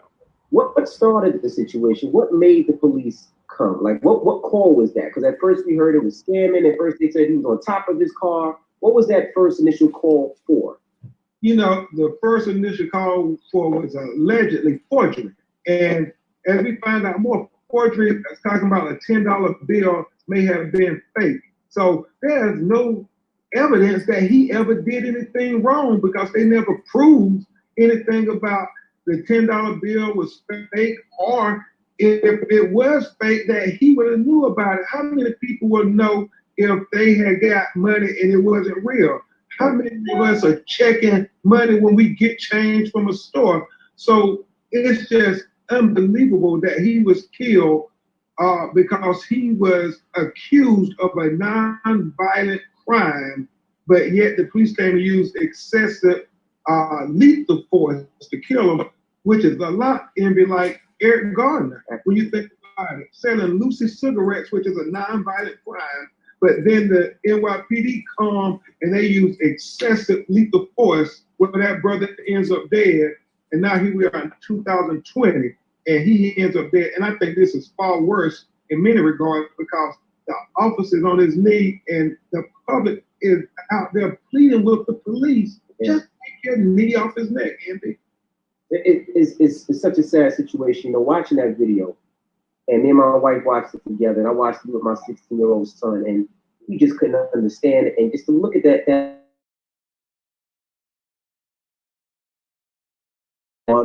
while people were telling him he was killing them. Like, it's like his ego got to him, and he just gonna sit there like, no, I'm gonna keep my knee on his neck. And I just don't I can't get it. And I heard George screaming, you know, I can't breathe. He was screaming for his mother. You know what I mean? Unfortunately, his mother is deceased, and it's so sad that week was her 2-year anniversary of her death. And so it was already emotional. And so he had his brothers and sisters and his children. He has 2 children, 2 daughters, one 6 years old, one 22 years old, and he has 6 brothers and sisters who loved and adored him. And it's just been heartbreaking for them. I mean, they can't even accept it as real because they said George was like a gentle giant. He was a all-star athlete. He played basketball in high school. They went to the state championship.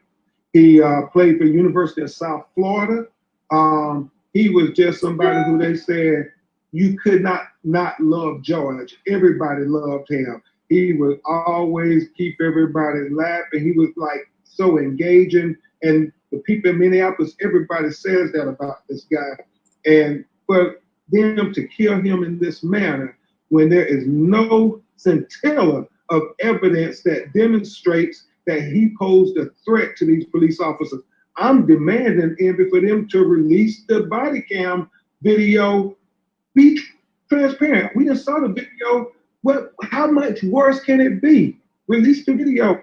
Let us know what you were saying when you had your knee down there. And you notice, Envy, he has his hand in his pocket. I was told they do that to apply more pressure when you push down on the thigh.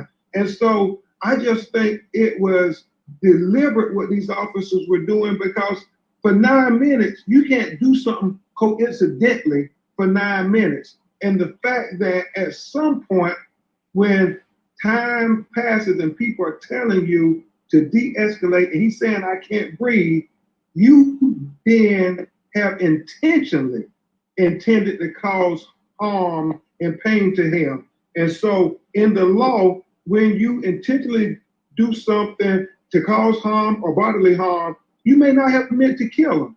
But if he ends up dying, then your actions was a proximate cause of his death, and you can absolutely be charged for murder. And when you look at this video, and if it was you or I or anybody else, no question, it would be murder. Why are they treating the police like they're above the law? They need to arrest them now and charge them with murder. All right. So let me stop sharing here and let's talk about it. Let me unmute everybody. And Cameron, since you're the co-moderator, if you want to go ahead and start the conversation up or the question up, go ahead. Yes, I want to pivot to Czezre since he's our law enforcement on the panel. What do you think how that situation was handled, and more specifically, that technique that was used? Is that common practice? Is that what you're taught to use in those kind of situations? First of all, what that officer did was absolutely 110% wrong. There is no way around it. There's no way to sugarcoat it. He was absolutely wrong. Any officer that you speak with that I know will state that that is wrong, and I'm just going to leave it at that. The practice in, as far as I'm saying, the technique in which he displayed, besides him just sitting there for the amount of time that he did, is a technique that is practiced. But that technique is practiced almost like in an armbar situation to actually get control of the situation, to get control of the person until you put that person in handcuffs. You're not taught that once that person's in handcuffs, you continuously put your knee on their neck. That's not taught at all. So not even in Minneapolis law enforcement guidelines, if you look that up, is that even taught to where after you have a citizen under control that you just sit there with your knee on their neck, period. Go ahead. Is there a technique that you can put your knee on someone's cervical spine that you're taught in the police academy anyway? I wouldn't use those exact words, but there is, again, a technique to where you can place your knee on somebody's back, or sometimes their neck in a sense, and you have them in an arm bar hold in a particular manner until you're able to get their hands around their back and put them in handcuffs. So you're telling me that there is a technique, there is a what is that? A protocol that you can put your weight on someone's cervical spine to apprehend the person. Is that what you're telling me? There's a technique, yeah. Wow. I think that is probably the outrage, because it seems like sometimes law enforcement use techniques that really kind of seem almost inhumane or inconsiderate. Well, you got to think a lot of the practices and techniques that law enforcement use, they get it from the military. That's why law enforcement agencies are called paramilitary operations, because they mirror themselves exactly like the military. Everything law enforcement does, they do it based off of the military. So now you've gone into the conversation that I want to talk about, which I want everybody's opinion on, because law enforcement was originally designed to be peace officers. Slave catchers. Well, slave catchers. We want to go back to maybe slave catchers. We know well, and actually, what I was telling my BFF yesterday was that the sheriff's office, when they used those 5-point star badges, those were the original slave patrol badges that are still being used today. But moving further in conversation, I feel like law enforcement has forgotten that they are supposed to be peace officers, and there is a military. And I think because the military, because the police have militarized themselves so much, now we have a lot of trigger-happy people who don't know how to really react in a real combat situation. And then there's distinguishing factors between law enforcement and military. If we were in war and we kill somebody who we were not supposed to kill, there's no such thing as you're not going to get your ass handed to you, and you're not going to go to the brig, and you're not going to do time and get kicked out of the military. There's just no such thing, no matter how hostile that enemy is. There are consequences if we make these mistakes in the military. Why aren't there these same consequences for law enforcement? Well, first of all, I can't go too in depth because I'm not going to read word from word. But I want everybody, when they have the chance, to pull up the Law Enforcement Bill of Rights. When you read the Law Enforcement Bill of Rights, that's going to tell you everything you need to know. Secondly, when we also have to understand that when that guy down on Pennsylvania Avenue got into the White House, and he hired Jefferson Sessions as the Attorney General before Barr got put into place, that a lot of the guidelines that was put into place under the Obama administration has been stripped. A lot of things I could just say the consent decree has been practically wiped out in a lot of places, or I should say hasn't been really hasn't really been enforced like it was intended to when Obama was in office. Now that we have the other guy in office now, Exactly. I think that's what you said. So what exactly you said? The consent decree? Yeah. What is that? Can you explain that? So that was basically something that was put into place, almost like an oversight of the police department by the federal government, to where they went police department by police department, mainly you might as well say urban areas in a sense, and they basically investigated police brutality, police citizen complaints against police officers, and how those type of things were handled. Once the investigation was finalized, if let's just say the Department of Justice found out that Baltimore Police Department has shown over the history excessive force, police brutality, not policing their police department in such and such manner, they have shown to be racist, they would then put in a dissent decree to where now that specific police department has to reform the way that they do policing in that particular community, their practices, the way that they trained, rewriting certain bylaws within their own police department, just this stuff like that. And you would have the Department of Justice basically watch over your department while you go through, whether they put you on for 2 years, 3 years, 5 years, 10 years, but they put you on for a certain amount of years, in which you will be watching, making sure that you are actually reforming your police department and your department policies, and that once you actually reform these policies, that you're actually putting them into place and now enforcing these new policies that has to also be approved, since you are under consent decree by the Department of Justice. And you're saying these oversight procedures or attempts at oversight been stripped altogether now? It hasn't really been enforced as much now as it was under the Obama administration. It kind of has been kind of like swept under the rug in a sense. Some police departments are still following it, but they're not being watched as much as they was under the Obama administration as compared to now. Okay, gotcha. What happened to that whole, Ferguson and all the other ones with that thing you were just talking about? I don't know. I just think I seen an officer who was out of touch, who was there because he didn't foresee the young man as being a human being. I seen that.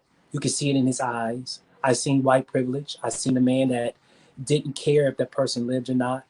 I seen a man that was trained in the same places you guys are trained at, that took his training as his weapon. He weaponized his training. I see it every day. But I also seen a group bystanders who had phones and cameras that could have done something as well. And they look like me, because I'm a combat veteran just like you are over here, Cam. I would have tried to step in, and I'm emotional because we watched a lynching in our time, and we stood by like our ancestors stood by many years ago out of fear, or I don't want somebody to kill me, or I don't want anybody to hurt me, so I'm going to go ahead and let him die. The person that recorded this in her phone or their phones are going to have to live with the death of that man for the rest of their lives. Right. And the man that killed him and the men who were responsible for his death are going to carry the same burden.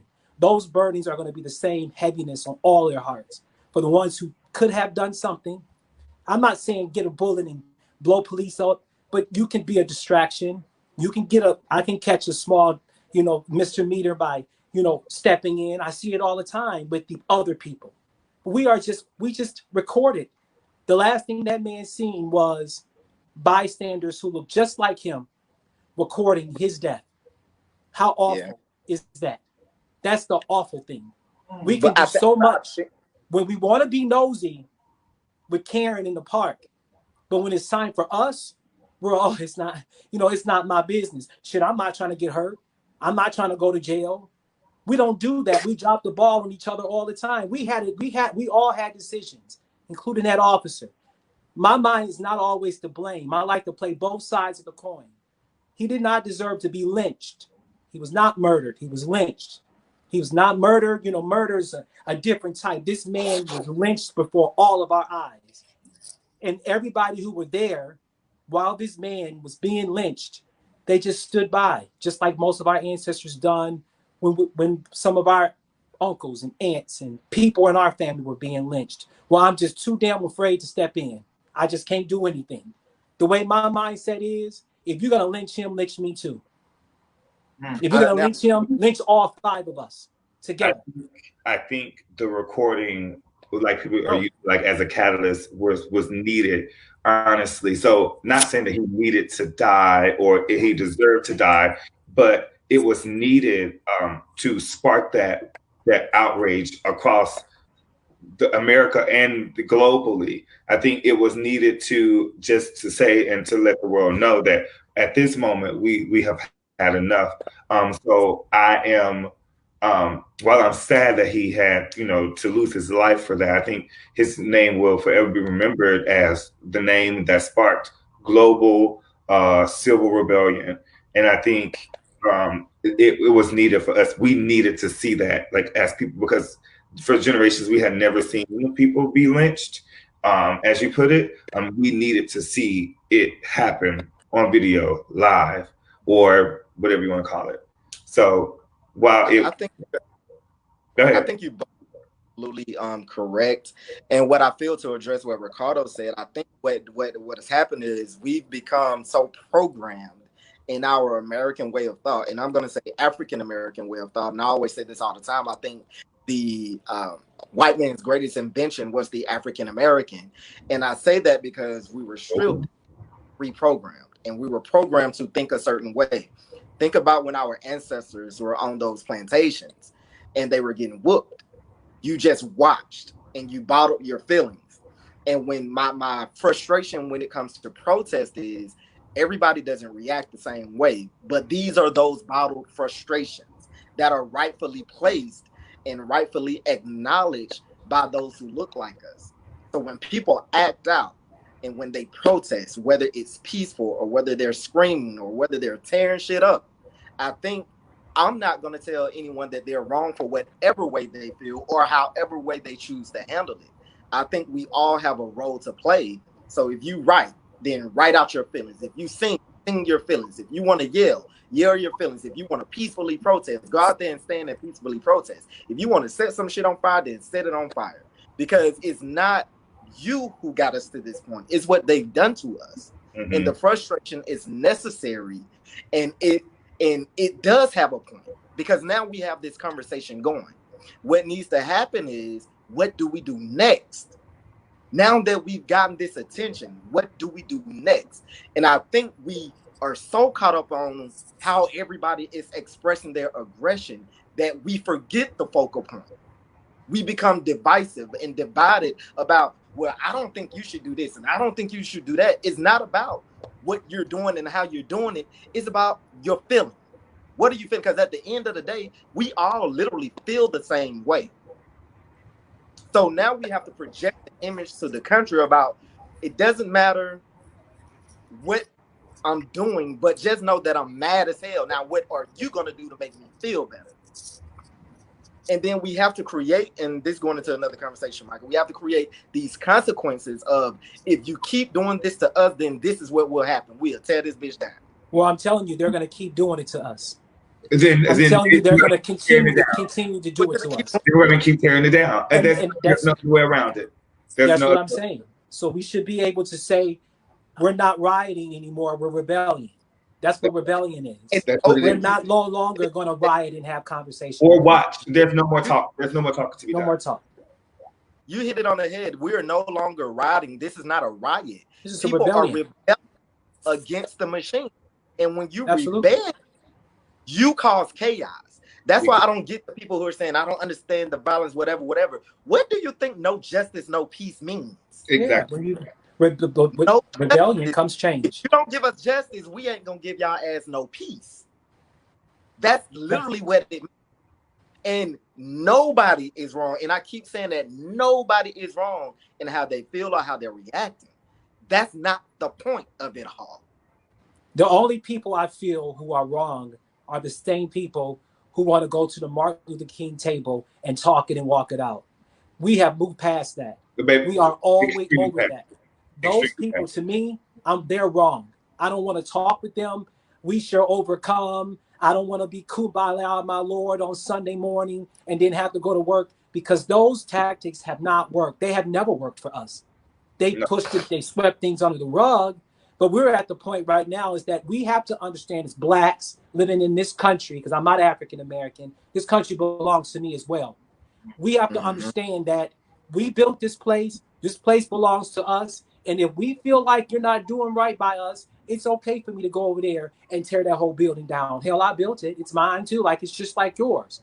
And that is what this generation is saying right now. When you turn on your tubes and you're looking at all these young kids, these kids don't have a motor like me. I'm 41. My motor don't move fast like that. I talked with my son this afternoon. He's 23 years old, my biological kid. The way he sees this world is completely different. He doesn't fear whites. He doesn't fear pain. He doesn't feel sorrow. He doesn't feel the same way. It doesn't bother him to burn a building up with people in it. You got to talk to these people. Their minds are so different. And if you're wondering, like, why can't we get to them? Because they're built different. They're the Malcolm X generation that we should have had 60, 70 years ago, because we wouldn't be in this place right now in 2020, still watching white men lynch people on in 2020, people are still being lynched. How crazy is that? So that's the people I'm angry with.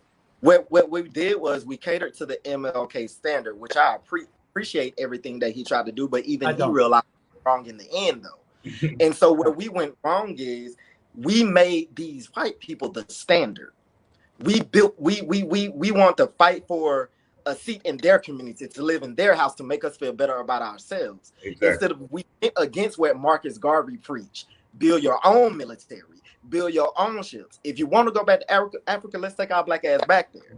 But we exiled him. We fought against Malcolm X and the Black Panther Party. We let this is so deep that we think about what I'm about to say. We let the government tell us that the Black Panther Party were communists and against the American culture, and they deemed them a hate group. Yet the Ku Klux Klan has never been deemed a hate group. Well, we allowed it. What did we do to stop it? We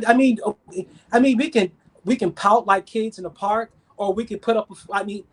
What are we supposed to do? We right now are putting up that fight. I'm that generation where we are rebelling against all of that. So I could attest to that, where I don't mind burning the building. I don't mind, losing my life to make sure that other people after me would see that change. I don't mind that at all. And I think that making people uncomfortable and making them see exactly what I want them to see and how to bring that change the way that we should, then burn it up. I then tear it down. It's not the first time and it won't be the last. And each and every time change doesn't happen. If we thought it would happen when we elected the first black president, it didn't happen. In fact, we were met with a bunch of resistance. It didn't happen, 8 years later after that. Well, 4 years, 8 years, 12 years even after that. So at this point, I think it is time to just put our money where our mouth is, and even quote Kanye West, he said, well, why were people just standing around? I think people now are just not even just standing around taking it anymore. So take it to the streets.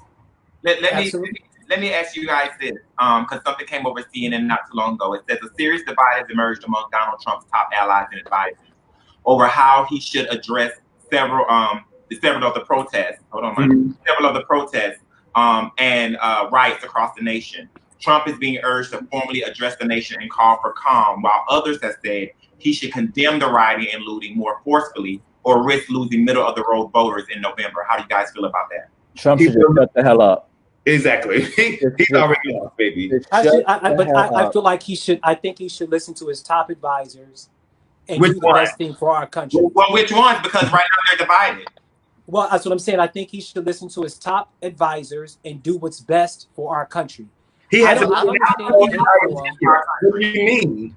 So I kind of feel like if he addresses the country saying what happened in these current times are wrong, this is what we need to hear. If he doesn't say anything, he's damned. If he says anything, he's damned. We can't be those type of people. He's stupid. Okay, Czezre, go ahead. You haven't spoken in a minute. Go ahead. Okay. So first of all, again, Trump to shut the hell up. I said that the first time I said it again, shut the hell up. He's one of the reasons. He is the reason that reignited, because I am going to say the Obama administration ignited this white racism and rebellions again, not because of any policies that he put into place, because of the fact that it be re-elected a black man into office. Twice. So by us doing that as black people, it already started that fuel to the fire that these white people have been waiting for. The racist white people have been waiting for. Secondly, Trump put it over the edge since he first announced that he was running for president, and continuously put out this hateful rhetoric time after time after time after time after time, nonstop. Trump cares about nobody but himself. He doesn't care about what hateful. I want to hear the hateful rhetoric. If you could just quote me one thing that was hateful, I want to hear it. When Kaepernick was kneeling at the football game, he called the people that were kneeling, specifically black people, sons of bitches. Sons of bitches, thugs, calling all Mexicans rapists. Exactly. Telling police officers that when they lock somebody up, that you give them a little nudge and a little bump. That is igniting, and that's igniting racism. I think he was talking about illegals, giving them a little nudge. I posted the video. It's even, and I'm in law enforcement, but even though he was talking about what is that MS-13, I think I read what the group is called. MS-13. Even though he was talking about that group, you still do not tell police officers who have a history of violating people's rights or overdoing the necessary force that's supposed to be, that's the standard, to basically go more. You don't do that. Why as a police officer, if I have you in handcuffs and you're no threat to me, why do I have to go any further in causing any type of damage to you? Period. It's the same thing that's happening in Minneapolis right now. As a police officer, if I have you in handcuffs, not saying one cuff was on you and your arm is still free, but if I have you in handcuffs, you are secure to where you can cause no more damage to me at all. Especially if I have 4 of my comrades around me, what more do I have to do to? What point am I proving of continuously placing my knee on your neck, or giving you an extra nudge in your face while I'm putting you in the car, or going 45, 50 miles an hour and slamming on the brakes? So you're like, what am I proving by doing that? I'm not proving anything at all. I'm not getting nothing out of it but looking like an asshole. So him coming up, and like I tell people all the time, by any means necessary, I am here for that. I don't agree with burning down your own cities. I've never been a proponent of that, even though I have folled the studies of Malcolm X. I've just never been a proponent of burning down your own shit. That's just me. But I'm not saying I want people to go burn things down. I understand why it is being done. It's a difference of me not agreeing with that philosophy and then saying me saying, oh, I'm going to condemn people for doing that. If people want to do that, I get why they're doing that. Torch the motherfucker down. Hey, it is what it is. That's just not my method. I'm also fact checking everybody, and what I do want to say is that is rhetoric also. Most of the places being burnt down are not black neighborhoods in black cities right now. Oh, I didn't say that. If they want to do that, by all means, I don't give a fuck where you torch it down. We just had Rodeo Drive hit here in Los Angeles. We've had the Grove hit here in LA. So they're not discriminating, on places they're, you know, looting and breaking down. And the real picture is most of these people who are in these streets are whites. They're not black. I feel like, yeah, I've seen a lot of that. They're not white. They're not black at all. So the rebellion is not only coming. There are, and I never want to paint a picture where all whites are bad, because they're not. There are white people in this country who are sick of seeing black people being treated wrong. But they're all privileged. They're sick of it. So let's acknowledge that they're all privileged. But you know what? But you can't. We all have a privilege, though.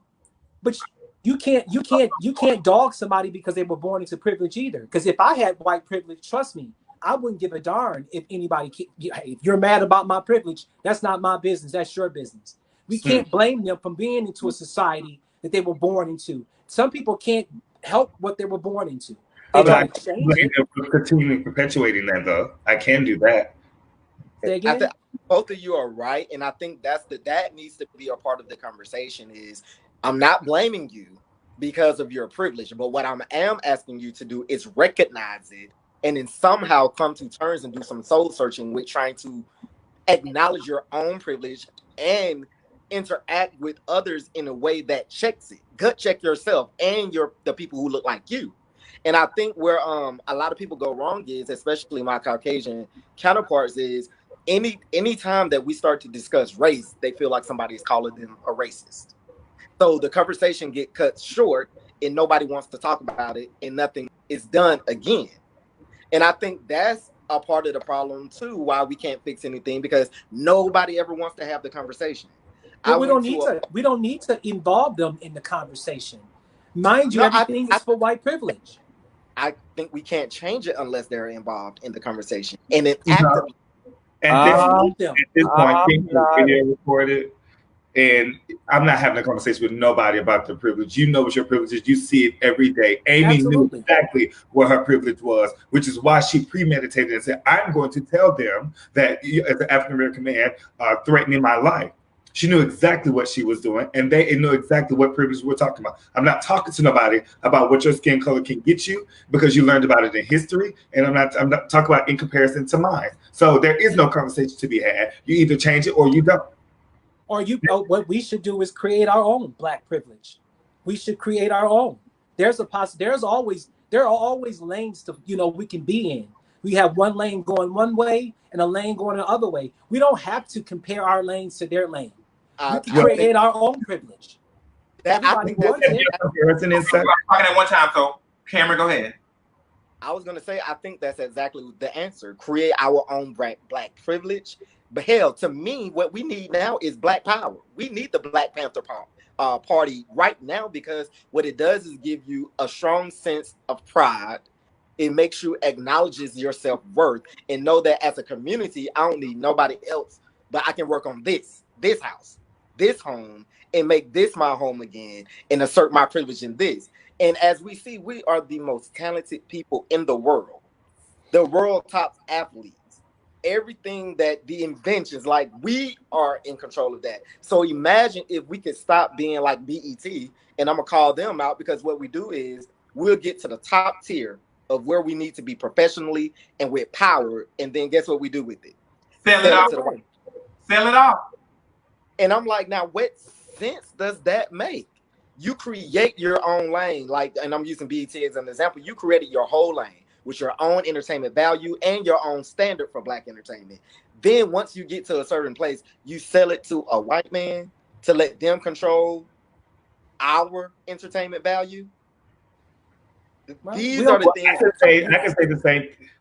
I can say the same thing about the historic D9. It was created for African American, both men and women, and to this day now we want to be so inclusive that we start to include other races, such as white people. So about creating our own, we've tried that, and then we let them infiltrate that. So I think it's not about creating our own. It's about, at this point, setting the standard across the board. And I'm not creating another lane for me. I am making this my lane. Well, then that would be a great idea, to make your lane your lane. And I don't know. I just believe that we can operate in the same world, same country. Native Americans have been doing it. They have their own lane, and nobody's screwing with them. I believe that that's what we should be fighting for.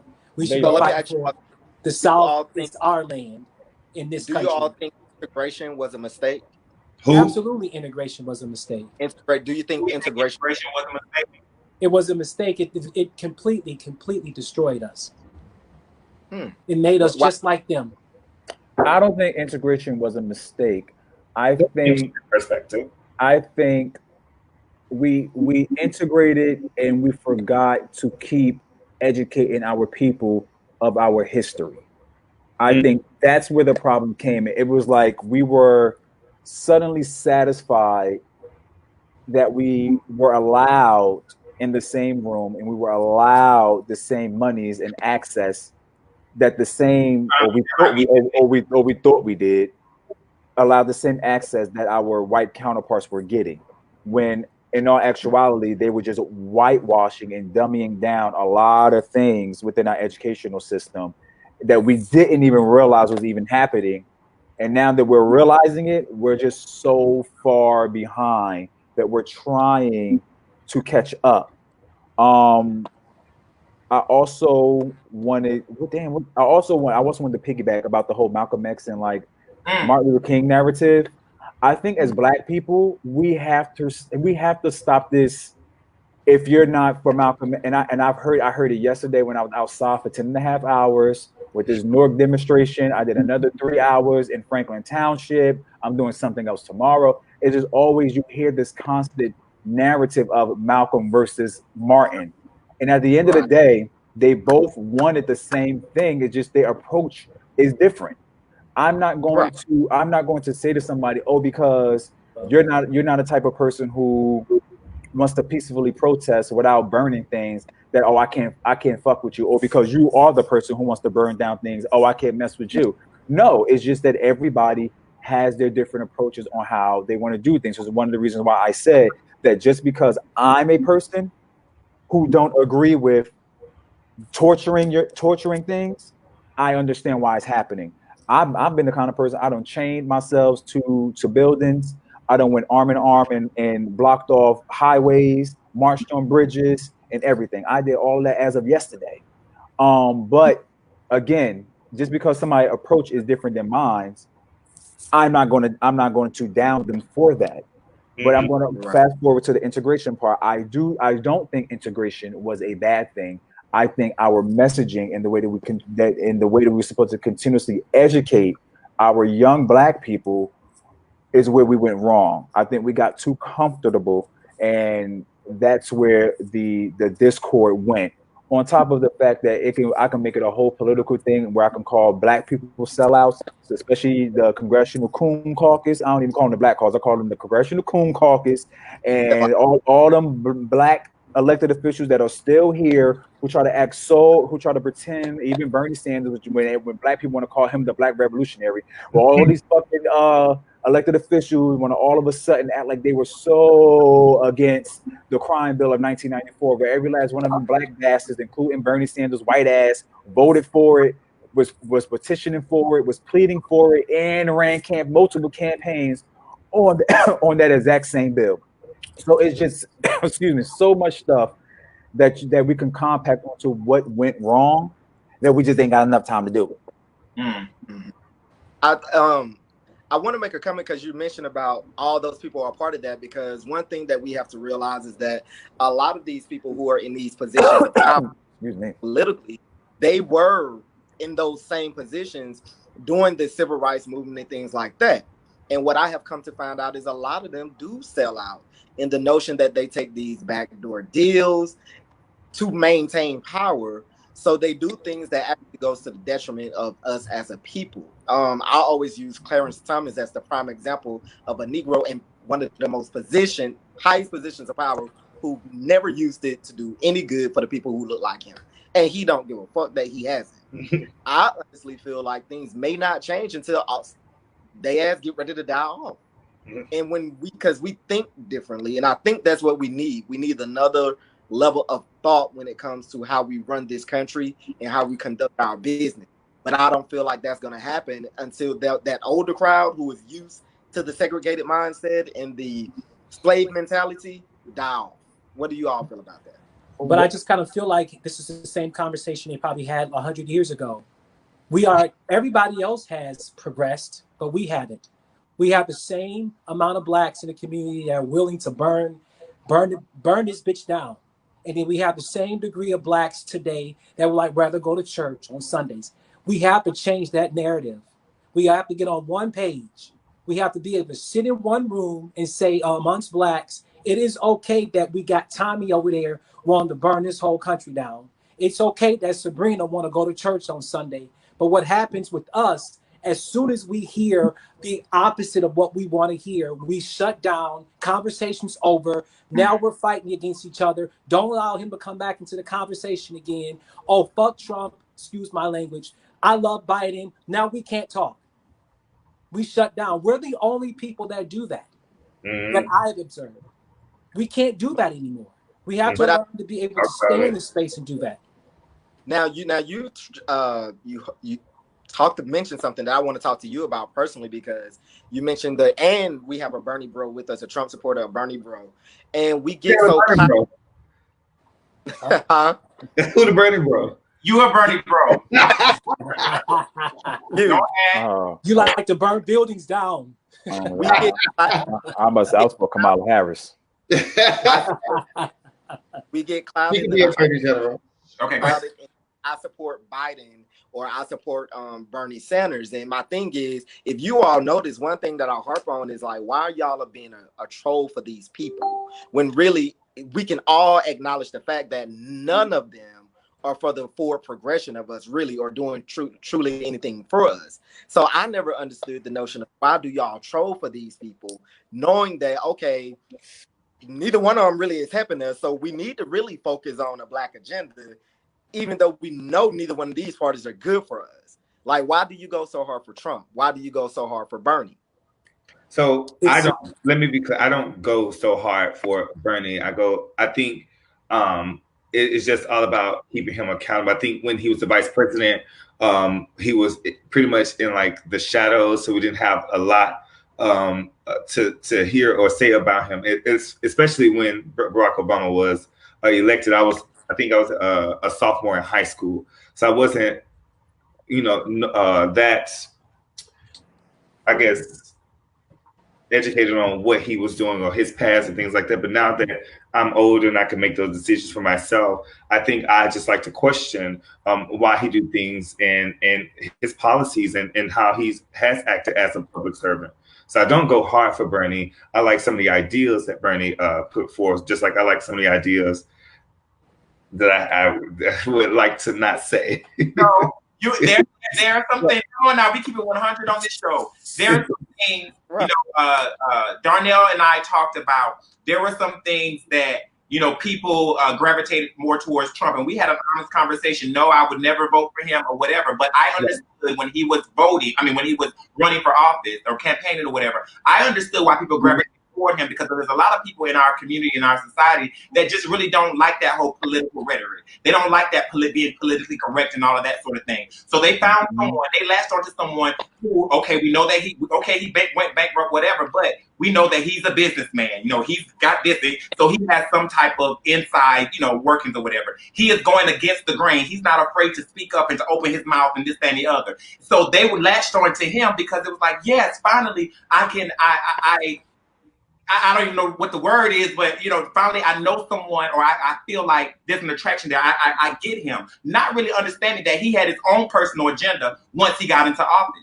You see what I'm saying? But was essential, initially that was their attraction, but then now I think some people have realized it's not right. What it was, but I think that's what it was initially. I think people latch onto Trump is signals that America is ready to move forward and is to be as progressive as we say we are. I think because we were wanting, not we, they were wanting something so completely different that that for me signifies that we are ready to be with a progressive candidate or a woman candidate or somebody else that's not white or black. So I think we are ready to move forward and to elect our first woman or Latino or African-American woman president. Well, be ready. I think first thing, what I believe, for somebody who graduated with a political science major and been in politics, I have family members who've been elected officials in the state of New Jersey and everything. I think with Trump already came in the political realm with a so-called stardom, because he had that dumbass, what was that show called? Apprentice. So he had that show. On top of the fact that people connected to him because they felt like it was somebody who finally spoke like us. Right.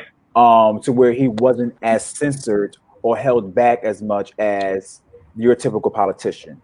On top of the fact that he gave an extra battery to what they would want to consider, like we used to always consider ourselves that silent majority on that side of things, as far as the Republican, not all, but most Republicans, especially in the South, who held back, who didn't vote, who did the same thing like we did in 2016, he kind of brought that back out of them again, giving them the extra battery pack to say, you know what, my vote matters. I'm going to get what I want. I'm going to do this. I'm going to do that. Kind of like the same thing that Black people did with Obama in 2007 when I voted for him as a freshman in college.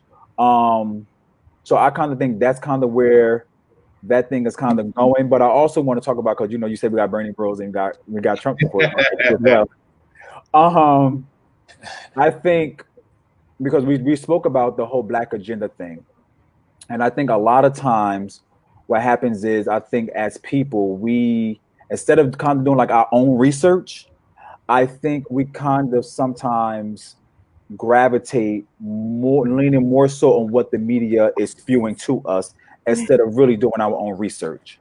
And another thing that I wound up finding out is when it comes to Black candidates, especially Black women, we hold them at such a standard that is kind of unmatched. It can't be reached. Kind of the same thing that people did with Obama. And I told people then, you're making a mistake thinking that Obama is going to be our Black savior, because you're basically asking this man to break down a system that has been around for hundreds of years. And so when he didn't do, even though he did a lot of progressive things, but when he didn't do what Black people were putting him on this pedestal to do, he became a disappointment to them without them understanding what it is that he was trying to break, and understanding the actual political process in which we wanted him to break, but he couldn't break because he just didn't have certain things on his side. People have to understand, Obama is still, at the end of the day, was a Black man. So just because he had that D next to his name, he was already fighting the Republican Party. That's one. They didn't get around that. But he's fighting within his own party, because you have to think, before he ran for president, he just got elected as a senator. He just got elected as a junior senator. So to them, the establishment, even within his own party, who has the money behind it all, are saying, who the hell is this Black man and where did he came from? Because Hillary wasn't supposed to wait till 2016. Her run was 2007. And this Black man took her shine, not once, but twice.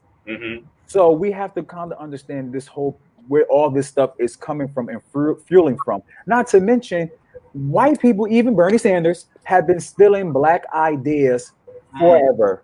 That Medicare for all did not come from Bernie Sanders.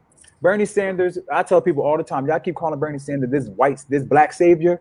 Y'all need to ask him why the percentage of the African American population is 1%, but the incarceration rate is over 10%. Y'all need to tell, in New Hampshire, where he resides, in Vermont. Y'all need to tell me why the only thing that he did was pass a damn. Why the only thing that he did was get a damn post office renamed. He hasn't introduced now one legislation that catered to Black people. He never put on the books that he wanted to repeal the crime bill of 1994. He never did put anything on the table for African American women. He never said anything about the way African American women are underpaid. Black men are underpaid. The housing crisis in African American communities. I'm trying to figure out how the hell he became this Black savior. People, this is what frustrates me about Black people. Black people always want to downplay and hate white people so much, but they gravitate to them as their Black saviors so freaking quick. it bothered me so much that people kicked Kamala Harris's back in for doing something that she never put into place. It's not her fault that as a district attorney and an attorney general that she has to follow federal law. And while she was in office, that she tried to change some of the things that she, under the scope that an attorney general can do, change. But at the end of the day, federal law is federal law. It was just like people were just saying the most asinine things about her. And I'm just like, do y'all dumbasses even know what you're talking about? Or you're just being upset because certain things are being put on social media. So as Black people, we're retweeting the dumb shit. And now we're trying to make this black woman look bad. Kamala Harris had the most progressive Black agenda out of all the candidates, especially that targeted Black women. But we kicked her freaking back in. White people that was running for president stole all her ideas, took her data, whether it was in South Carolina, Iowa, New Hampshire, California, stole her data, stole her voting registration basis. They took her ideas when she dropped out as far as her exact agenda. Everything came from Black people. It's just mind-boggling to me about we as Black people, we say one thing, but we do a completely different opposite thing that we're talking about. It's just like, which is why this leads me to my next question. I'm sorry, Ricardo. What? It seems as if your posts can sometimes not contradict you, but it seems like you're for the cause. I can tell that. But your posts seem to like troll sometimes. Why is that? I'm sure people want to know that. Like, why do you make the posts that you make about Trump? Because it's sometimes they're insensitive and they seem to go against what you actually believe in. Well, because, I'm Black and I know how to talk to Black people. We only respond to troll things. If I go on and say, I'm having a really good day and my day is fine, you can't get a reaction out of that. If I say, I talked to Donald Trump today and he made me have a good day, I get a reaction because now you are talking to Donald Trump. I thought you hate Donald Trump. I hate Donald Trump. I don't want to. That's why I do it, to start a conversation. Because most of us don't know why we hate Donald Trump. Like the young man sitting in the corner, white people told us to hate him. And we did exactly that. There's a table there that he's presented. He's the only non-politician in the White House right now. This man's not even a politician. He worked his way up. He's also not even educated either, so. He's not a politician. He's a millionaire or a billionaire or whatever. But if you follow Donald Trump, because most of you guys are much younger, if you follow his road, yes, he has some bigoted ways. All of them do, including Biden and Hillary, and all of them do. But you have to be able to decipher between what ways are going to be able to push us forward and what ways are going to keep us behind. This white man, honestly, has done more in a little bit of time for the Black community than our precious Obama did. Well, let's talk. We do not like to hear that, but that's the truth. What did he do? I mean, he did fund the HBCUs, the historical Black colleges. He did fund more of that. He did come out with the new crime bill. He wrote that. He pardoned a lot of Black people on death who's been spending 20 or some odd years on drug charges. He's done these things. He could do more. Excuse me? None of those things. Did she put a slap my laptop down? What?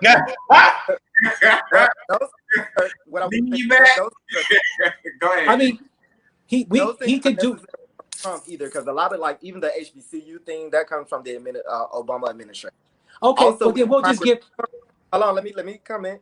Okay, because you were breaking up, I can't hear you. That's why. Okay. Also, with the crime reform bill, that's also another extension of the Obama era. All Trump administration did was streamline to make it go faster. It's not a new idea. He just made it streamlined and then said it's serious now. So that those things like that irritate me because, of course, I am into politics. I'm a poli-sci major. I know how to research and I do research. So by you being a poli-sci major, you hating Donald Trump makes your major major. No, that's a question. That was a question for you because I always get it from you guys on my platform about my support for my president. Is this. Number one, I feel like he's just morally corrupt. I don't vibe with people in real life who I don't mesh with morals. I feel like he's a bigot. I do feel like he's a bigot. When Donald Trump got into office, one thing that I did, I was like, I'm gonna give this man a chance because everybody hates him so much. He'll probably get in there and be the best president that we ever had. I gave him that opportunity. He proved me wrong. There is nothing in MAGA that says I'm welcome to join. And that's from my perspective because of how he conducts himself, the statements that he continually make. Even last night, he made a statement that says MAGA loves the black people. That means black people are not a part of MAGA already. You're treated as a different entity who we get to enjoy. And so what makes me... And black people are not a part of the Democratic Party either. What are you talking about? We're not a part of their party either. I always call both parties sheep in wolf clothing. The only because people have to understand. Well, black people used to vote Republican anyway, but there were right. And I understand why older black people vote Republican. People who were born in the 50s and 40s and 30s, I understand why they voted Republican. I get that part. But people now, I don't understand that. Karen, the dog walker, was a Democrat, but she still has her white privilege. Just like I go around and tell people, white people and indifferent, I'm not going to praise no white person because they want to tell me they ain't racist. So what the hell, you want a round of applause for that because you ain't racist? I don't give a damn about that. That don't mean like nothing I said, to the me. Democratic Party has failed us, and that's period. I agree with that, but I agree with that. But at the end of the day, do we blame the Democratic Party only, or do we blame the black people who we put into office who were supposed to speak up for us on why things are the way they are as well? Because let's not forget, when Shirley Chisholm ran for president and she helped find the freaking Congressional Black Caucus, only 2 of the members endorsed her. The party came out as the Congressional Caucus as a whole came out and endorsed a whole nother person. The 94 crime bill only got pushed to the extent that it got pushed was because of the Congressional freaking Caucus and people like Al Sharpton through the media was pushing for it. Maxine Waters. Come on, I blame her ass. I blame her ass too. Maxine, I blame her ass too. But for you to sit up here and say that things got done within the black community because of Trump, that's not true. Obama. I didn't say that, but I didn't say things got done. I said he created a table for us to sit at. He didn't create no table for us to sit at because he invited those them bootlicking pastors to come to the table. So now they're bootlickers. Hell yeah, they bootlickers. Hell yeah, they bootlickers. Okay, so pastors are bootlickers. Those bootlicking pastors. And we all know what I mean. Bootlicking pastors. You're not gonna come sit. It's a difference of being invited to the White House. Okay. And being a bootlicker and saying if I'm coming to that White House and saying let's have some real talk. You ain't doing for my people. The rhetoric that you spew is some bullshit. And that's just called it what it is. If Obama had the Senate and the Congress behind him, we could have got things pushed through. But you can't tell me that out of 8 years, he only had control for 2, and we're expecting him to get things done. Right. Obama said, we're just gonna continue to make excuses. That's all. I'm not making excuses. That's the political excuses. That's not every downfall Obama presented. You guys making excuses. Obama couldn't even get judges passed because it was being turned down by the Senate, or wasn't he could have used his executive order. You cannot use executive order and power to put judges on the bench. You can't use executive powers to write laws for blacks while we were being sold out on his watch. And you know what Trump did when he got into office? He overrode every last single one of those policies that Obama put into executive order. Every president does that, though. Things that if Obama did go look it up. Every executive order that Obama has put into place has been reversed by the Trump administration. Every executive order that Bush put into order, Obama. That's Obama not true. The same thing. That's false. That is not true. That is false. So I'm going to need you to do the research. That is false. He has not overturned every single policy that Bush has put into office executively. And Bush did not have, and to be quite honest, Obama has did more executive power things under his administration than Bush did. So that's a fact. Okay. What benefit us? Jeremy, aka Darnell. My city just got put on a curfew tonight, so which begins in like I guess 20 minutes, and I need to go to the grocery store so I can get groceries. Go ahead. Thank you. We appreciate that for this wonderful talk. But yeah, I need to go and handle that. Go ahead. Don't burn any buildings. He out of here. I want to read. I want to read some things really quickly because I don't think you guys. I just want to read over them and then Cam, you go. So.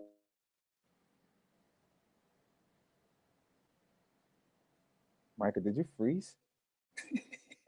Did he The freeze? moderator just freeze? We all looking, huh? He could have frozen. So let me ask the question while he's getting it together. Let me ask this question. At the end of the day, do either of you think the I might as well call it the Trump party, the Republican Party or the Democratic Party is doing everything or to really progress us? No. I've said that. No. No. So we're in agreement. It's a no. It's so with no. that being said, I don't think, and I think we do a disservice to each other and our audience when we have these debates and we post things criticizing other blacks for or promoting either one of those parties. I think what we need to do is get on the same page as promoting something for us, period, instead of arguing about you right for being with the Democrats or you wrong for being with the Republicans. I think that's where we go wrong, because at that point it becomes a game of we just promoting rhetoric. We're promoting theology that can either be disproven or not. Like, to me, there's something that we have to do now more than just arguing about these trivial things when we are all in agreement that none of them really help us to begin with. I want all blacks to abandon the Democratic Party. That's my stand. That's what I post on my platform. I don't believe blacks have a place at the Democratic table. A Democrats table, they have done nothing but shown how racist they are. They couldn't care less about our families. They have shown themselves to be nothing more than white people hiding behind their hand. They never ever do what they say they do for us. They haven't done anything for us. Republicans have? Well, we have never given them a chance. So let's try something different. That's why they like. Go ahead. I want to. Stefan says, if you're asking me to sit at a table with a microscope on what I'm allowed to do, then you are not really inviting me to the table. If I'm not invited under the same fairness and pretenses of all the others there, then you are not asking me to come to the table. You are just placing a face of false diversity. Exactly. Period. That's okay. So what table? What table doesn't have a false diversity? I mean, Obama created tables. Bush created tables. We can't make president has. To what he's saying, because what he's saying is true. It is.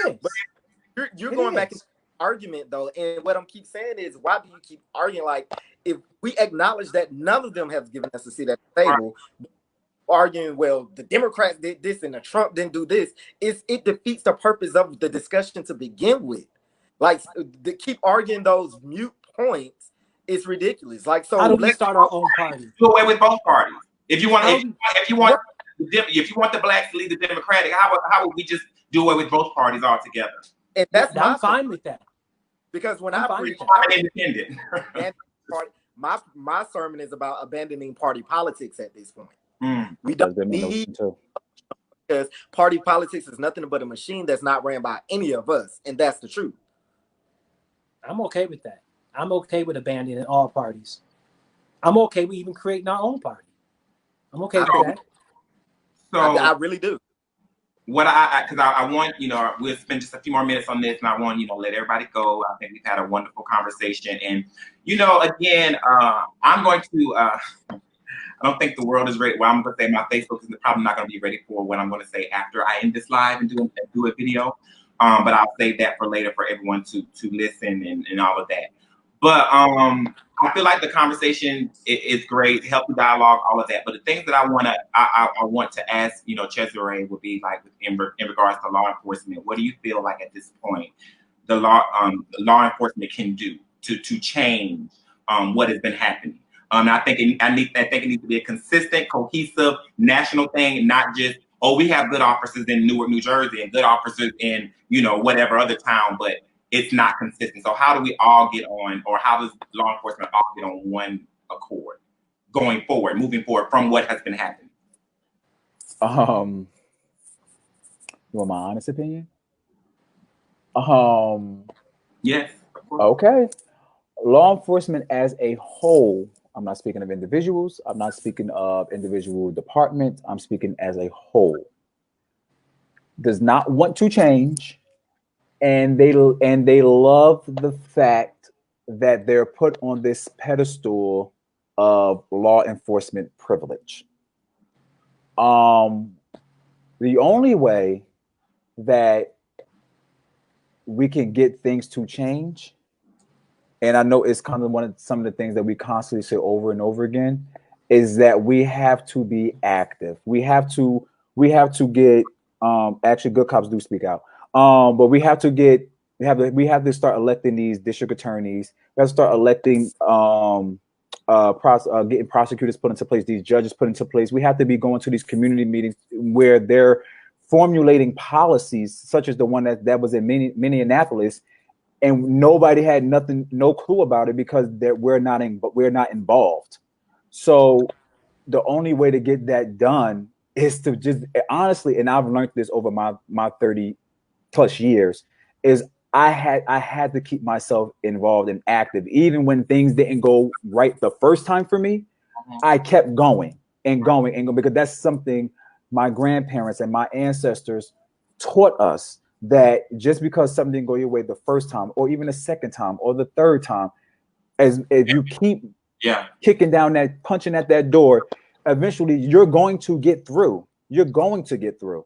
So I want people to get there, because it's more than just us. And that's one of the reasons why I got involved in law enforcement, because I was the person, even though I still do it now, who was constantly in the streets, on the bullhorns, at council meetings, constantly talking about, oh my God, the injustices of police departments and the criminal justice system is just wrong, it's just wrong, it's just wrong. Oh, I can't stand it. But I never put myself in a position to create change, besides being that person who just constantly yelled all the time. So I put myself in a position where I can possibly and hopefully in the future create change. But as Black people, we have to understand that we can't alienate ourselves from each other, because I could be honest with you right now. Within the criminal justice system, Black people are like this. They're like this across the board, period. They're like this, while everybody else is like this. Mm-hmm. So and I know we keep saying this now over and over again, until Black people really say to themselves that they are really tired and they're really ready to come like this, and not just like this, where it's just we're still separated, but you just have these very few, or we're like this, is really not going to change. It's not. And I'm going to say it's something I know Cameron or Antonio and I talked about it, is that the fact that my mother, I don't know if she's why she's texting me now, but she has gone to county council meetings, for like 25, 30 years. She worked for the county. Most of my family works for the county. And I challenge and charge everyone that's out there, protesting and rebelling and all that kind of stuff. You got to get involved in what's going on at these council meetings, because a lot of the things you're not necessarily privy to. You don't hear about it until after the fact, or when it's about to happen, right? This change is about to happen. If you get in that room, in that space where they're trying to get these things passed and bring these things into the community, you can then have a voice. You know what I'm saying? So when people say go vote, they're not just telling you guys to go vote for the next president of the United States. You need to also vote for your city councilmen, your county councilmen, your congressmen, and all of that kind of stuff, right? And you need to be, and like Czezre said, you need to be involved, and I can say, with my platform, that's just a percentage of me trying to be involved, but I'm kind of mad at Czezre for not inviting me to the protest on yesterday. I found out in the grocery store, I'm like, what? I wanted to go. And then I told my grandmother, she was like, no, I didn't want you to get hurt. No, but we got to get involved. We got to push it. You know what I'm saying? So anybody that's out there that's not registered to vote, I want you to get registered to vote for those things. You can think about gentrification. We've seen that in Atlanta and other areas for so long, and now they're moving people out of the community, not because they can't afford it. You know what I'm saying? So you guys got to get, and then also find out, don't wait till the last minute to find out where your polling place is, right? You know, you go to one and then you find out, oh shit, I'm at the wrong one, and that's a hold up. Make sure you have the proper identification when you're showing up. Make sure that you are registered. You know, you may have forgotten, go check it on. There's many places that you can check to make sure that you're registered. So those is kind of some of the things I just want to make sure that, you know, that's how we can get involved, aside from the protest, aside from, you know, the rebellion and all of that, because I get it, and I'm not, you know, judging anyone for doing that, but you also have a voice. I don't care what people say you don't. Like Czezre said, try again, and eventually it'll happen.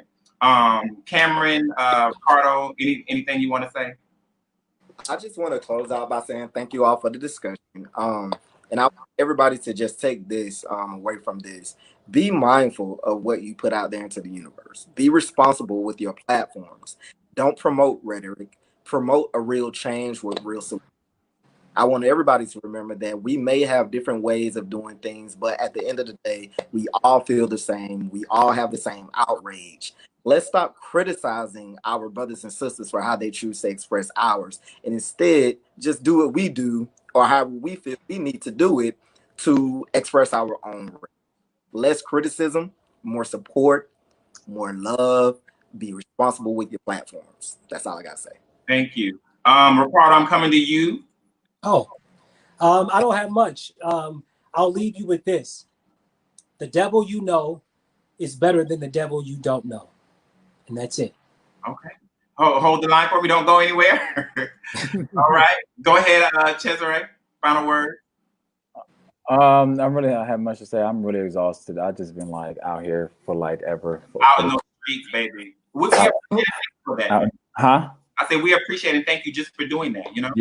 Yeah, I just want to say thank you all for tuning in. I appreciate you all for loving me the same way that I love you guys, and always supporting me in everything and anything that I do. Just know that our skin is not a sin. Black is beautiful. And at the end of the day, walk with your heads held up high, and know that you are queens and kings out there. So I want to thank you for that. So I'm going to bring you guys back on really quick. I want to share. This is my final.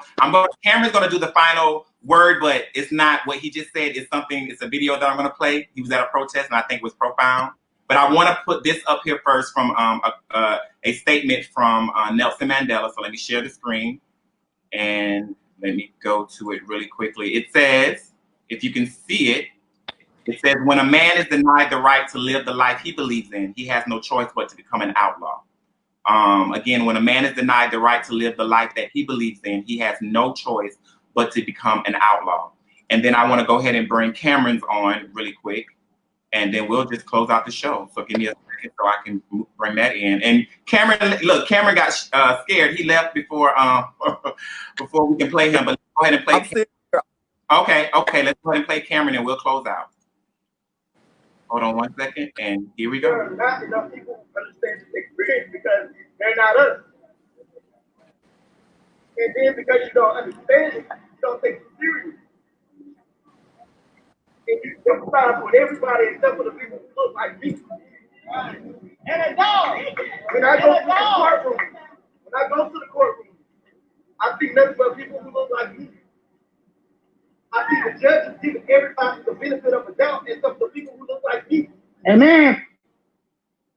Every criminal is not a bad person. And every black person is not here to bring you fear. When you think about the tragedies of the world, when you think about the crimes against humanity, those people don't look like me. But why am I the one you fear?